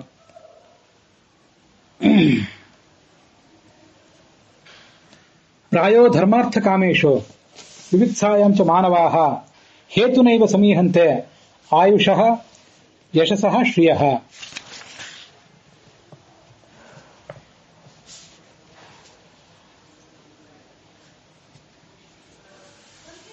ಈ ಪ್ರಾಯ ಈ ಮನುಷ್ಯರು ಏನ್ ಮಾಡ್ತಾರೆ, ಪರಮಾತ್ಮ ತತ್ವ ವಿವಿತ್ಸಾಯಂ, ಪರಮಾತ್ಮನನ್ನ ತಿಳ್ಕೊಳ್ಬೇಕು, ಮತ್ತೆ ಧರ್ಮ ಇತ್ಯಾದಿಗಳನ್ನ ಸಂಪಾದನೆ ಮಾಡಬೇಕು, ಧರ್ಮವನ್ನು ಆಚರಿಸಬೇಕು ಅಂತ ಅವ್ರದ್ದೇನೊಂದು ಆಲೋಚನೆ ಇರ್ತದಲ್ಲ. ವಿವಿತ್ಸ ಅಂತಂದ್ರೆ ಭಗವಂತನನ್ನು ತಿಳ್ಕೋಬೇಕು ಅನ್ನುವಂಥ ಇಚ್ಛಾ. ವೇತ್ತುಂ ಇಚ್ಛಾ ವಿವಿತ್ಸ. ಸತ್ಯಾಂ ಅಪಿ ಏವಮಿಚ್ಛಾಂ ಕುರ್ವಾಣಾಃ ಅಪಿ ಆಯುರಾದೇಹ ಹೇತುನಾ ತತ್ಪ್ರಾಪ್ತಿರೂಪ ಪ್ರಯೋಜನಾಯೈವ ಧರ್ಮಾದಿಷು ಈಹಂತೆ ತಾನಾಚರಂತೆ. ಭಗವಂತನನ್ನ ತಿಳ್ಕೋಬೇಕು ಅಂತ ಅವ್ರಿಗೆ ಅಪೇಕ್ಷೆ ಇರ್ತದೆ, ಇರೋದಿಲ್ಲ ಅಂತಲ್ಲ. ಅದಿದ್ರೂ ಕೂಡ ಆಯುಷ್ಯ, ಕೀರ್ತಿ, ಸಂಪತ್ತು ಇದನ್ನು ಗಳಿಸ್ಲಿಕ್ಕೆ ಪ್ರಯತ್ನ ಪಡ್ತಾರೆ. ಅವ್ರನ್ನ ಯಾರು ಒಂದು ಬಾರಿ ಏನು ಇಷ್ಟ ಅವಸರದಿಂದ ಅಲ್ಲಿ ಓಡಾಡ್ತಾ ಇದ್ದೀರಲ್ಲ, ಏನು ಮಾಡ್ತಿದ್ದೀರಿ, ದುಡ್ಡು ಗಳಿಸಬೇಕಾಗಿದೆ, ದುಡಿಬೇಕಾಗಿದೆ, ಖರ್ಚು ಮಾಡಬೇಕಾಗಿದೆ, ನಾಳೆ ಆ ಕಾರ್ಯ ಇಟ್ಕೊಂಡಿದ್ದೀವಿ, ಇವತ್ತು ಈ ಕಾರ್ಯ ಅಂತೆಲ್ಲ ಹೇಳ್ತಿರ್ತೀವಿ. ನನಗನ್ಸೋದು ಅವು ದೇವ ಕಾರ್ಯಗಳು ಅಂತ ಇರ್ತಿರ್ತಾವಲ್ಲ, ದೇವತಾ ಕಾರ್ಯಗಳು ಅಂತ. ಎಲ್ಲ ಮನುಷ್ಯ ಕಾರ್ಯಗಳೇ, ಹೆಸರು ದೇವ ಕಾರ್ಯ, ದೇವರ ಹೆಸರಲ್ಲಿ ಮನುಷ್ಯ ಮಾಡುವ ಕಾರ್ಯ. ದೇವತಾ ಕಾರ್ಯ ಮಾಡಬಾರ್ದು ನಾನು ಹೇಳ್ತಿಲ್ಲ. ಉಪನಯನ ಪೂರ್ವಭಾವಿಯಾಗಿ, ಮದುವೆ ಪೂರ್ವಭಾವಿಯಾಗಿ ದೇವತಾ ಕಾರ್ಯ, ದೇವರ ಊಟ ಅಂತೆಲ್ಲ ಮಾಡ್ತಿರ್ತಾರೆ. ಒಬ್ರು ಯಾರೋ ಹಿಂದೆ ಕೇಳಿದ್ರು, ದೇವ್ರ ಊಟ ಅಂತಾರಲ್ರಿ, ಹಾಗಂದ್ರೆ ಏನು ಅಂತ ಕೇಳಿದ್ರು. ಏನಿಲ್ಲ, ದೇವರ ಹೆಸರಲ್ಲಿ ಮನುಷ್ಯ ಮಾಡುವ ಊಟಕ್ಕೆ ದೇವರ ಊಟ ಅಂತ ಕರೀತಾರೆ ಅಂತ ನಾನು ಹೇಳಿದೆ. ಅವ್ರಿಗೂ ನಗು ಬಂತು. ಹೌದು, ದೇವರ ಊಟ ಅಂದ್ರೆ ದೇವ್ರು ನಮ್ಮ ನೈವೇದ್ಯ ಸ್ವೀಕಾರ ಮಾಡೋದಿಲ್ಲ ಅಂತಲ್ಲ, ಅದು ದೇವರ ಊಟವೇ. ದೇವರು ಊಟ ಮಾಡ್ತಾನೆ, ಅದಾದ್ಮೇಲೆ ನಾವು ಮಾಡ್ತೀವಿ. ಅದಕ್ಕಾಗಿ ಅದನ್ನು ದೇವತಾ ಕಾರ್ಯ ಅಂತ ಹೇಳ್ತಾರೆ. ವಸ್ತುತಃ ಮನುಷ್ಯನ ಕಾರ್ಯವೇ ಅದು. ಹಾಗಾದ್ರೆ ಅವರಿಗೆ ಪರಮಾತ್ಮನ ತಿಳ್ಕೋಬೇಕು ಅಂತ ಇಚ್ಛೆ ಇಲ್ಲ ಅಂತಂದ್ರೆ, ಇಚ್ಛೆ ಇಲ್ಲ ಅಂತಲ್ಲ ಇದೆ, ಅದು ಅದಕ್ಕಿಂತ ಈ ಪ್ರವೃತ್ತಿ ಸೆಳೆತ ಹೆಚ್ಚಾಗಿದೆ. ಅದೇ ವಿವಿತ್ಸಾಯಮಪಿ ಅಂತ ಅದನ್ನೇ ಹೇಳೋದು. ಅದು ಒಂದು ವ್ಯಾಖ್ಯಾನ, ಒಂದೊಂದು ಅನುವಾದದಲ್ಲಿ ಆ ಸೆಳೆತ ಇದ್ರೂ ಕೂಡ, ಭಗವಂತನ ತಿಳ್ಕೊಳ್ಬೇಕು ಅಂತ ಅಪೇಕ್ಷೆ ಇದ್ರೂ ಕೂಡ, ಅಲ್ರಿ ಏನ್ರಿ ಪುರಾಣ ಶ್ರವಣ ಏನಾದ್ರು ಬೇಕು ಬೇಡ ನಿಮ್ಗೆ, ಯಾಕೆ ಈ ತರ ಒದ್ದಾಡ್ತಿದ್ದೀರಿ ನೀವು, ಮಾಡೋಣ ರೀ, ಅದನ್ನೆಲ್ಲ ಮಾಡ್ಬೇಕಾಗಿದೆ, ಯಾರಿಲ್ಲ ಅಂದ್ರ ನಾಳೆ ಇದನ್ನೊಂದು ಇಟ್ಕೊಂಡಿದ್ದೀವಿ, ಮುಗಿಸ್ಬಿಡೋಣ, ನಿವೃತ್ತರಾಗ್ಬಿಡೋಣ ಅಂತೆಲ್ಲ ಮಾತಾಡ್ತಿರ್ತಾರೆ. ಇದು ಆ ವಿವಿತ್ಸ ಇದೆ, ಇಲ್ಲ ಅಂತಲ್ಲ, ಸ್ವರೂಪಯೋಗ್ಯತಾ ಇದೆ, ಯಾವುದೂ ಇಲ್ಲ ಅಂತಲ್ಲ. ಆದ್ರೆ ಈಗಿನ ಸೆಳೆತ ಇದ್ ಬಿಡ್ಲಿಕ್ಕೆ ಆಗೋದಿಲ್ಲ. ಹಾಗಾದ್ರೆ ಅದಕ್ಕೆಲ್ಲ ಈಗ ಯಾರೋ ದೊಡ್ಡ ದಾಸರಂತೆ, ಇವ್ರು ಯಾರೋ ಬಂದು ಕೇಳಿದ್ರು ಅಂತೇಳಿ ಹಾಗಾದ್ರೆ ನಾಳೆ ಕಾರ್ಯಗಳನ್ನೆಲ್ಲ ಕ್ಯಾನ್ಸಲ್ ಮಾಡಿ ಇದ್ದಕ್ಕಿದ್ದಂತೆ ಶ್ರವಣ ಮನನಕ್ಕೆ ಯಾರಿಗೂ ತೊಡಗ್ಲಿಕ್ಕೆ ಆಗೋದಿಲ್ಲ. ಮಂಚಬಾರದು ಮಡದಿಬಾರದು ಅಂತ ಹಾಡು ಕೇಳಿ ಎಲ್ರಿಗೂ ಏನು ವೈರಾಗ್ಯ ಬರೋದಿಲ್ಲಲ್ಲ. ಆ ವೈರಾಗ್ಯ ಬರಬೇಕಾದ್ರೆ ಕೆಲವರಿಗೆ ಬರ್ಲಿಕ್ಕೆ ಸಾಧ್ಯ. ವೈರಾಗ್ಯ ಈ ರೂಪ, ರಸ, ಗಂಧ, ಸ್ಪರ್ಶ, ಶಬ್ದವನ್ನು ಕೇಳಿ ಪರಮಾತ್ಮನ ಕಡೆಗೆ ಮನಸ್ಸು ಹೊರಳಬೇಕಾದ್ರೆ ಆ ಕಾಲ ನಮಗೂ ಪಕ್ವ ಆಗಿರ್ಬೇಕಲ್ಲ. ನಮಗ್ ವಿವಿತ್ಸ ಇಲ್ಲ ಅಂತಲ್ಲ, ಇದೆ, ಇದ್ರೂ ಕೂಡ ಹೊರಗಿನ ಅನಿವಾರ್ಯತೆಗಳು, ಸೆಳೆತಗಳು ಬಹಳ ಇವೆ. ಅದನ್ನು ಹೇಳ್ತಾರೆ. ಸತ್ಯಾಮಪಿ ಏವಂ ಇಚ್ಛಾಂ ಕುರ್ವಾಣಾಃ ಅಪಿ, ಅದು ಶ್ರೀನಿವಾಸ ತೀರ್ಥ ವ್ಯಾಖ್ಯಾನದಲ್ಲಿದೆ. ಆಯುರಾದೇಹ ಹೇತುನಾ, ಆಯುಷ್ ಬೇಕು, ಸಂಪತ್ತು ಬೇಕು, ಸ್ಥಾನಮಾನ ಬೇಕು, ತತ್ಪ್ರಾಪ್ತಿ ರೂಪ ಪ್ರಯೋಜನಾಯೈವ ಧರ್ಮಾದಿಷು ಈಹಂತೆ. ಅದಕ್ಕಾಗಿ ಧರ್ಮಾಚರಣೆ ಮಾಡ್ತಾರೆ. ಇದು ನಾವು ಕರ್ಮ ಮಾಡಿದ್ರಿಂದ ಮನಸ್ಸು ಶುದ್ಧ ಆಗ್ತದೆ, ಅದರಿಂದ ಜ್ಞಾನ ಬರ್ತದೆ, ಅದು ವಿಷಯ ಸರಿಯೇ. ನಮ್ಗೆ ಈಗ ಇದು ಬೇಕು, ಈಗ ಹೊರಗಿನ ಬೇಕು, ಇದಾಗ ಆಮೇಲೆ ಮುಂದೆ ನೋಡೋಣ ಅಂತಾರೆ. ಇದು ಜಗತ್ತಲ್ಲಿ ಕಾಣಿಸ್ತಾ ಇದೆ. ಆದ್ರೆ ನಿನ್ನ ನೋಡಿದ್ರೆ ನೀನ್ ಹಾಗಿಲ್ಲ, ಬೇರೆ ಜನರ ತರ ನೀನಿಲ್ಲ. ತ್ವಂತು ಕಲ್ಪಃ, ಅಥವಾ ಕೆಲವು ಕಡೆ ಕಲ್ಯ ಅಂತ ಪಾಠನೂ ಇದೆ. ನಿಮ್ಮ ಎದುರಿಗಿರೋ ಪಾಠ ಕಲ್ಪಃ ಅಂದ್ರೂ ಕಲ್ಯ ಅಂದ್ರೂ ಅರ್ಥ ಏನು ಬಹಳ ವ್ಯತ್ಯಾಸ ಆಗೋದಿಲ್ಲ. ಟಿಪ್ಪಣಿಕಾರರು ಕೂಡ ಒಬ್ರು ಕಲ್ಪ ಅಂತ ತಗೊಂಡಿದ್ದಾರೆ, ಒಬ್ರು ಕಲ್ಯ ಅಂತಾನೆ ತಗೊಂಡಿದ್ದಾರೆ. ಕವಿ ದಕ್ಷ ಸುಭಗ ಅಮೃತ ಭಾಷಣ ನಕರ್ತು ಮೀಹಸೆ ಕಿಂಚಿತ್ ಜಡೋನ್ಮತ್ತ ಪಿಶಾಚವತ. ನೀನು ಕಲ್ಪ ಸಮರ್ಥನಾಗಿದ್ದಿ,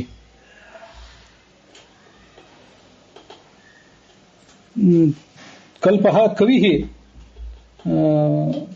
ವಿವೇಕಿಯಾಗಿದ್ದೆ, ದಕ್ಷ ಸಮರ್ಥನಾಗಿದ್ದೆ, ಸುಭಗ ನೋಡ್ಲಿಕ್ಕೂ ಚೆನ್ನಾಗೇ ಇದ್ದಾನೆ. ಯೋಗಿ ಅಂತಂದ್ರೆ ಹೇಗೋ ವಿಕಾರವಾಗಿ ಏನಿಲ್ಲ, ತುಂಬಾ ಸುಂದರನಾಗೇ ಇದ್ದಾನೆ. ಸುಭಗ ಅಮೃತ ಭಾಷಣ, ಸುಂದರವಾದ ಶಬ್ದ. ಮಾತನ್ನು ಕೂಡ ಉನ್ಮತ್ತನಂತೆ ಮಾತಾಡ್ತಾರೆ ಯೋಗಿಗಳು, ಇಲ್ಲ ಅಂತಲ್ಲ. ಆದ್ರೂ ಇವನು ಈಗಾಗಲೇ ಆ ಯೋಗಿಯನ್ನು ಮಾತಾಡಿಸೋ ಹೊತ್ತಿಗೆ ಅವನ ಬಾಯಿಂದ ಒಂದೆರಡು ಮಾತು ಇವನು ಕೇಳಿದ್ದಿರಬೇಕು. ಆ ಯೋಗಿ ಸುಮ್ಮನೆ ಜಡವಾಗಿ ಕೂತಿಲ್ಲ, ಒಂದೋ ಎರಡೋ ಏನು ಮಾತಾಡಿದ್ದಿರಬೇಕು. ಆ ಮಾತನ್ನ ಅವನು ಆಡಿದ್ಮೇಲೆ ಅದಕ್ಕೆ ಪ್ರತಿಯಾಗಿ ಯದು ಮಹಾರಾಜ ಕೇಳ್ತಿದ್ದಾನೆ. ಅಥವಾ ಇಂಥ ಒಬ್ಬ ಯೋಗಿ ಇದ್ದಾನೆ, ಸ್ವಲ್ಪ ಏನೋ ವಿಚಿತ್ರವಾಗಿದ್ದಾನೆ ಅಂತ ಯಾರೋ ಅವನಿಗೆ ವರ್ತಮಾನ ಹೇಳಿದ್ದಿರಬೇಕು, ಗೂಢಚಾರರು ಮೊದಲಾದವರು. ಯಾಕೆಂದ್ರೆ ರಾಜರಾದವರು ತಮ್ಮ ಸಾಮ್ರಾಜ್ಯದಲ್ಲಿ ಶ್ರೇಷ್ಠರಾದಂತಹ ಯೋಗಿಗಳು ಮೊದಲಾದವರು ಯಾರಿದ್ದಾರೆ, ಯಾರ ಕಡೆಯಿಂದ ನಾವು ತತ್ವಜ್ಞಾನ ಪಡ್ಕೊಳ್ಬಹುದು ಅನ್ನೋದನ್ನೆಲ್ಲ ಆಲೋಚನೆ ಮಾಡ್ತಾ ಇರ್ತಾರೆ. ಅದಕ್ಕಾಗಿ ಅಮೃತ ಭಾಷಣ ಅಂತ ಹೇಳಿದ. ಅವನು ಉನ್ಮತ್ತ ಯೋಗಿ ಆದವನು ಉನ್ಮತ್ತ ವಾಕ್ಯನಂತೆ ಇರಬೇಕು, ಹುಚ್ಚನಂತೆ ಮಾತಾಡಬೇಕು ಅಂತಿದೆ. ಆದ್ರೂ ಈ ಮನುಷ್ಯ ಹುಚ್ಚನಂತೆ ಮಾತಾಡಿದ್ದಿಲ್ಲ, ತುಂಬಾ ಸವಿಯಾಗೇ ಮಾತನಾಡಿದ್ದೆ. ಅಮೃತ ಭಾಷಣ ನಕರ್ತು ಮೀಹಸೆ ಕಿಂಚಿತ್, ಏನೂ ಪ್ರಯತ್ನ ಮಾಡ್ತಾ ಇಲ್ಲ. ಜಡವನ್ ಮತ್ತು ಪಿಶಾಚವತ್, ನಿನ್ನ ಪ್ರವೃತ್ತಿ ಇದಕ್ಕೆ ಬಹಳ ವಿಚಿತ್ರವಾಗಿದೆ. ಜಡ ಉನ್ಮತ್ತ ಪಿಶಾಚವತ್. ಇದು ನೋಡಿ, ಅಲ್ಲಿ ಮೇಲೆ ಪೂರ್ವಾರ್ಧದಲ್ಲಿ ಕೊಟ್ಟಿರುವ ವಿಶೇಷಣಗಳು ಮತ್ತು ಉತ್ತರಾರ್ಧದಲ್ಲಿ ಕೊಟ್ಟಿರುವಂತಹ ವಿಶೇಷಣಗಳು ಆ ಯೋಗಿಯಲ್ಲಿರುವಂತಹ ವೈರುಧ್ಯವನ್ನು ತೋರಿಸ್ತವೆ. ಹೌದು, ಕಲ್ಪ ಅಂದ್ರೆ ಸಮರ್ಥ ಅಂತ ಒಂದರ್ಥ, ಕಲ್ಯ ಅಂತಂದ್ರೂ ಸಮರ್ಥ ಅಂತಾನೆ ಅರ್ಥ. ಕಲ್ಪ ಸಮರ್ಥ ಅಂತ ಒಂದರ್ಥ. ಆಮೇಲೆ ಕಲ್ಯ ಅಂತಂದ್ರೆ ನಿವೃತ್ತ ಕರ್ಮಣಿ ದಕ್ಷ ತದಿತರತ್ರ. ಈ ಕಲ್ಯ ಅನ್ನೋ ಶಬ್ದಕ್ಕೆ ಕೋಶಗಳ ಪ್ರಕಾರ ಸಜ್ಜ, ಎಲ್ಲಿ ಏನನ್ನು ಯಾವ ಕೆಲಸವನ್ನಾದ್ರೂ ಮಾಡಲಿಕ್ಕೆ ಸಮರ್ಥನಾಗಿರುವವನು, ಸಜ್ಜನಾಗಿರುವವನು ಅಂತ ಕೂಡ ಒಂದು ಅರ್ಥ ಹೇಳ್ತಾರೆ. ನೀನು ಇಷ್ಟೆಲ್ಲ ಸಾಮರ್ಥ್ಯವುಳ್ಳವನಾಗಿದ್ದೆ, ಆದರೆ ಇರೋದು ಮಾತ್ರ ಹೇಗಿದ್ದಿ ಅಂತಂದ್ರೆ ಜಡವಾಗಿದ್ದಿ, ಏನೂ ಮಾಡ್ಲಿಕ್ಕೆ ಹೋಗ್ತಾ ಇಲ್ಲ. ನಿನ್ನ ನೋಡಿದರೆ ಸಾಮರ್ಥ್ಯ ಕಾಣಿಸ್ತದೆ, ಆದರೆ ಅದನ್ನು ಕಾರ್ಯರೂಪಕ್ಕೆ ಇಳಿಸ್ತಾ ಇಲ್ಲ. ಆಮೇಲೆ ಕವಿ ಒಳ್ಳೆ ಜ್ಞಾನಿಯಾಗಿದ್ದೆ, ಎಲ್ಲ ಸರಿ, ಆದರೆ ಉನ್ಮತ್ತನಂತೆ ಹುಚ್ಚನಾಗಿಯೂ ಕಾಣ್ತಾ ಇದ್ದೆ. ಮತ್ತೆ ಸುಭಗ, ತುಂಬಾ ಸುಂದರನಾಗಿದ್ದೆ, ಆದರೆ ಪಿಶಾಚಿ ಅಂತ ಹೇಗೆ ಬೇಕಾದಾಗಿದ್ದೆ. ನಿನ್ನ ಸೌಂದರ್ಯಕ್ಕೆ ಅನುಗುಣವಾಗಿ ಯಾವುದೇ ಅಲಂಕಾರ ಮಾಡ್ಕೊಂಡಿಲ್ಲ, ಶುದ್ಧವಾದ ವಸ್ತ್ರಗಳನ್ನು ಧಾರಣೆ ಮಾಡಿಲ್ಲ, ಏನೂ ಇಲ್ಲ. ಇದು ಆ ಪೂರ್ವಾರ್ಧದಲ್ಲಿ ಇರುವಂತಹ ವಿಶೇಷಣಗಳಿಗೆ ಮತ್ತು ಉತ್ತರಾರ್ಧದಲ್ಲಿ ಇರುವಂತಹ ವಿಶೇಷಣಗಳಿಗೆ ಒಂದು ಹೋಲಿಕೆ ಅಲ್ಲಿದೆ. ಹೀಗೆ ನೀನು ಬದುಕ್ತಾ ಇದ್ದೆ. ಜನೇಶು ದಹ್ಯಮಾನೇಶು ಕಾಮಲೋಭ ದವಾಗ್ನಿನ ನತಪ್ಯಸೆ ಅಗ್ನಿನ ಮುಕ್ತ ಗಂಗಾಂಭಸ್ತ ಇವದ್ವಿಪ. ಇದು ಆ ರಾಜ ಅದನ್ನು ನೋಡುವಂತಹ ಮಾತು. ಇದು ನೋಡಿ, ಕೇವಲ ಕಲಿಯುಗದಲ್ಲಿ ಅಂತಲ್ಲ, ಇದು ಯಾವುದೋ ದ್ವಾಪರ ಯುಗದ ಮಾತಿದು. ಹೇಗೆ ಏನಿತ್ತು, ಜನ ಹೇಗಿದ್ದಾರೆ ಒಟ್ಟಾರೆ ಸಾಮ್ರಾಜ್ಯದಲ್ಲಿ, ಯದುವಿನ ಸಾಮ್ರಾಜ್ಯದಲ್ಲಿ ಆಯ್ತು, ಒಟ್ಟಾರೆ ಸಂಸಾರ ಏನು, ಜನ ಎಲ್ಲ ಸುಟ್ಟು ಹೋಗ್ತಾ ಇದ್ದಾರೆ. ಯಾವುದ್ರಲ್ಲಿ ಸುಟ್ಟು ಹೋಗ್ತಾ ಇದ್ದಾರೆ ಅಂದ್ರೆ ಕಾಮ ಲೋಭ ದಾವಾಗ್ನಿ ಕಾಡ್ಗಿಚ್ಚು. ಒಂದು ಕಾಡ್ಗಿಚ್ಚು ಈ ಸಂಸಾರದಲ್ಲಿರುವಂತಹ ಎಲ್ಲರನ್ನೂ ಬೇಯಿಸ್ತಾ ಇದೆ. ಏನದು ಕಾಡ್ಗಿಚ್ಚು ಅಂತಂದ್ರೆ ಕಾಮ, ಮತ್ತೊಂದು ಲೋಭ, ಆಸೆ ದುರಾಸೆ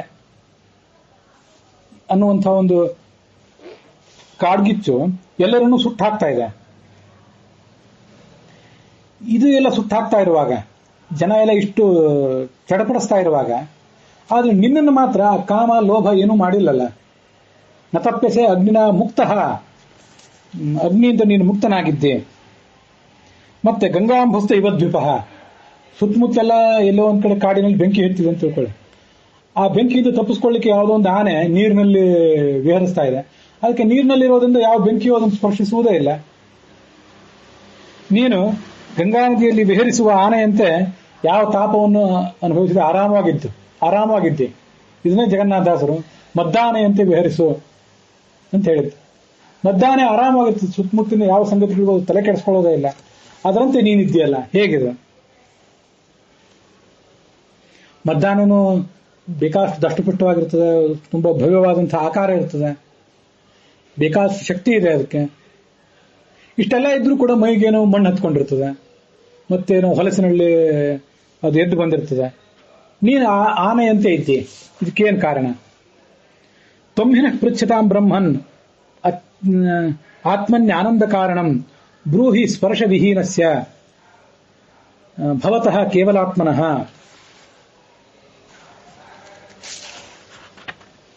ಬ್ರಹ್ಮನ್ ಅಂತ ಮತ್ತೆ ಅವನನ್ನ ಸಂಬೋಧಿಸಿದ. ಬ್ರಾಹ್ಮಣನೇ, ಜ್ಞಾನಿಯೇ, ನಾನು ನಿನ್ನನ್ನು ಕೇಳ್ತಾ ಇದ್ದೇನೆ, ನಾವು ಕೇಳ್ತಾ ಇದ್ದೀವಿ ನಿಮ್ಮನ್ನ, ನಾವೆಲ್ಲರೂ ನಮ್ಮಂಥವರೆಲ್ಲರೂ ನಿನ್ನನ್ನು ಕೇಳ್ತಾ ಇದ್ದೀವಿ. ಏನನ್ನು ಕೇಳ್ತೀವಿ ಅಂತಂದ್ರೆ,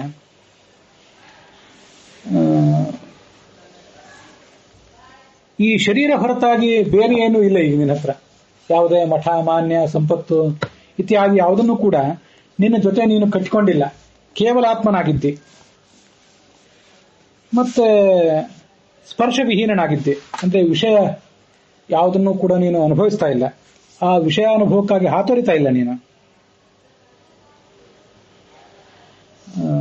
ಇಷ್ಟೆಲ್ಲ ಇದ್ರೂ ಕೂಡ ನಿನಗೆ ಈ ಅದ್ಭುತವಾದ ಆನಂದ ಇದೆಯಲ್ಲ, ಆ ಆನಂದ ನಿನ್ನ ಮುಖದಲ್ಲಿ ಉಕ್ತಾ ಇದೆ. ಇದಕ್ಕೇನು ಕಾರಣ? ನಾವೆಲ್ಲ ಆನಂದಕ್ಕಾಗಿ ಏನೇನೋ ಮಾಡ್ತಾ ಇದ್ದೀವಿ, ಆನಂದ ಮಾತ್ರ ನಾವು ಮರೀಚಿಕೆ ಆಗಿದೆ. ನಿನಗೆ ಮಾತ್ರ ಏನೂ ಮಾಡ್ದೇನೆ ಆನಂದ ಬಂದಿದೆಯಲ್ಲ, ಇದು ಹೇಗೆ ಬಂದಿದೆ? ಇಲ್ಲಿ ಕೇವಲಾತ್ಮನಃ ಮತ್ತು ಸ್ಪರ್ಶ ವಿಹೀನಸ್ಯ ಅಂತ ಎರಡು ಶಬ್ದಗಳು. ಸ್ಪರ್ಶ ಅಂತಂದ್ರೆ ಕೇವಲ ಟಚ್ ಅಂತ ಇಷ್ಟೇ ಅರ್ಥ ಅಲ್ಲ, ಯಾವುದೋ ಒಂದು ಪದಾರ್ಥವನ್ನು ಮುಟ್ಟೋದು ಅಂತ ಇಷ್ಟೇ ಅರ್ಥ ಅಲ್ಲ. ಸ್ಪರ್ಶ ವಿಹೀನ ಅಂದ್ರೆ ವಿಷಯ ಭೋಗ ವಿಹೀನಸ್ಯ ಅಂತ ವಿಜಯಧ್ವಜರ ವ್ಯಾಖ್ಯಾನದಲ್ಲಿದೆ. ಸ್ಪರ್ಶ ವಿಹೀನ ಅಂತಂದ್ರೆ ತದುಪಲಕ್ಷಿತ ವಿಷಯ ಭೋಗ. ಸ್ಪರ್ಶ ಅಂತಂದ್ರೆ ರೂಪ ರಸ ಗಂಧ ಸ್ಪರ್ಶ ಅಂತಿದೆಯಲ್ಲ, ಆ ಸ್ಪರ್ಶ ಇಲ್ಲದೆ ಇರುವವನು ಏನನ್ನು ಮುಟ್ಟದೇ ಇರುವಂತ ಅರ್ಥ ಅಲ್ಲ, ಒಟ್ಟಾರೆ ಸಂಪರ್ಕ ಇಲ್ಲದೆ ಇರುವಂತ ಅರ್ಥ. ಮತ್ತೆ ಕೇವಲಾತ್ಮ ಪರಿಗ್ರಹ ಅಂತಿದೆ. ಕೇವಲಾತ್ಮ ಅಂತ ಶಬ್ದ ಇದೆ. ಕೇವಲಾತ್ಮ ಅಂದ್ರೆ ಏನರ್ಥ? ಆಚಾರ್ಯರ ಭಾಗವತ ತಾತ್ಪರ್ಯದಲ್ಲಿ ಅದಕ್ಕೆ ಶರೀರ ಮಾತ್ರ ಪರಿಗ್ರಹಸ್ಯ. ನಿನ್ನ ಹತ್ರ ಇರೋದೇನು ಅಂತಂದ್ರೆ, ನಿನ್ನದಾಗಿ ಇರೋದೇನು ಅಂದ್ರೆ ಶರೀರವನ್ನು ಬಿಟ್ಟು ನಿನ್ನ ಹತ್ರ ಬೇರೆ ಏನೂ ಇಲ್ಲ. ಇದು ಅದಕ್ಕರ್ಥ. ಶರೀರ ಮಾತ್ರ ಪರಿಗ್ರಹಸ್ಯ ಅಂತ ಭಾಗವತ ತಾತ್ಪರ್ಯದ ಅರ್ಥ.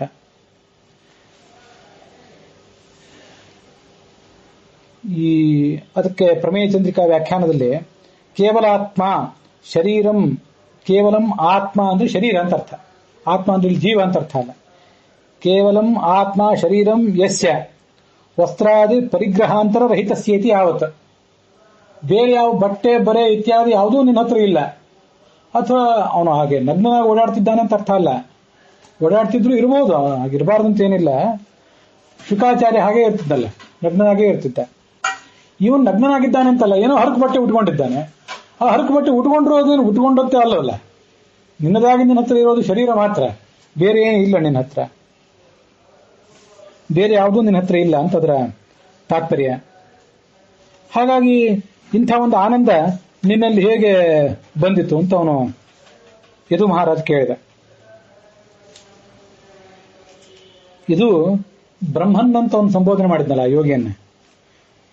ಆ ಯದುವಿನ ಗುಣ ಏನು ಅಂದ್ರೆ ಅವನು ಬ್ರಹ್ಮಣ್ಯ, ಜ್ಞಾನಪ್ರಿಯ, ಸುಮೇಧಸ, ಒಳ್ಳೆ ಜ್ಞಾನಿ ಕೂಡ, ಸ್ವಯಂ ಜ್ಞಾನಿ. ಈ ಅವಧೂತನನ್ನು ಭೇಟಿಯಾಗುವ ಹೊತ್ತಿಗೆ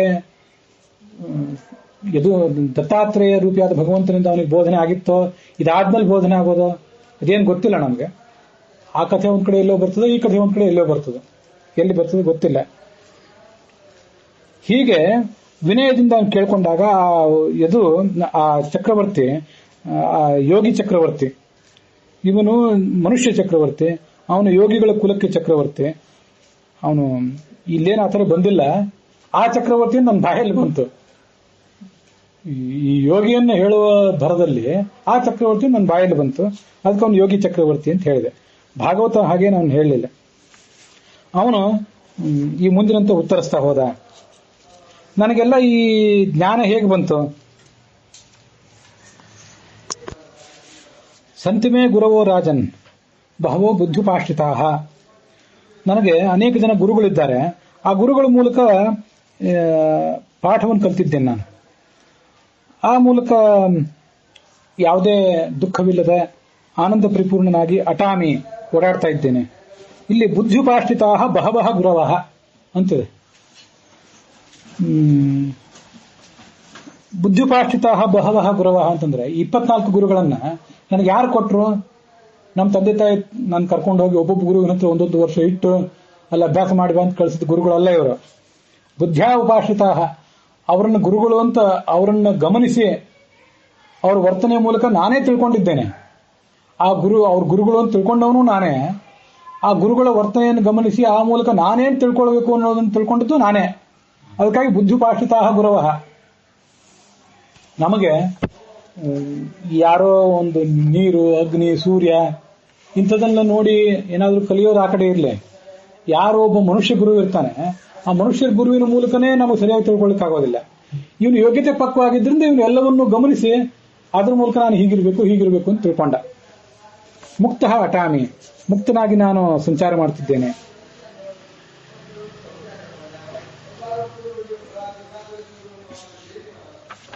ಯಾರು?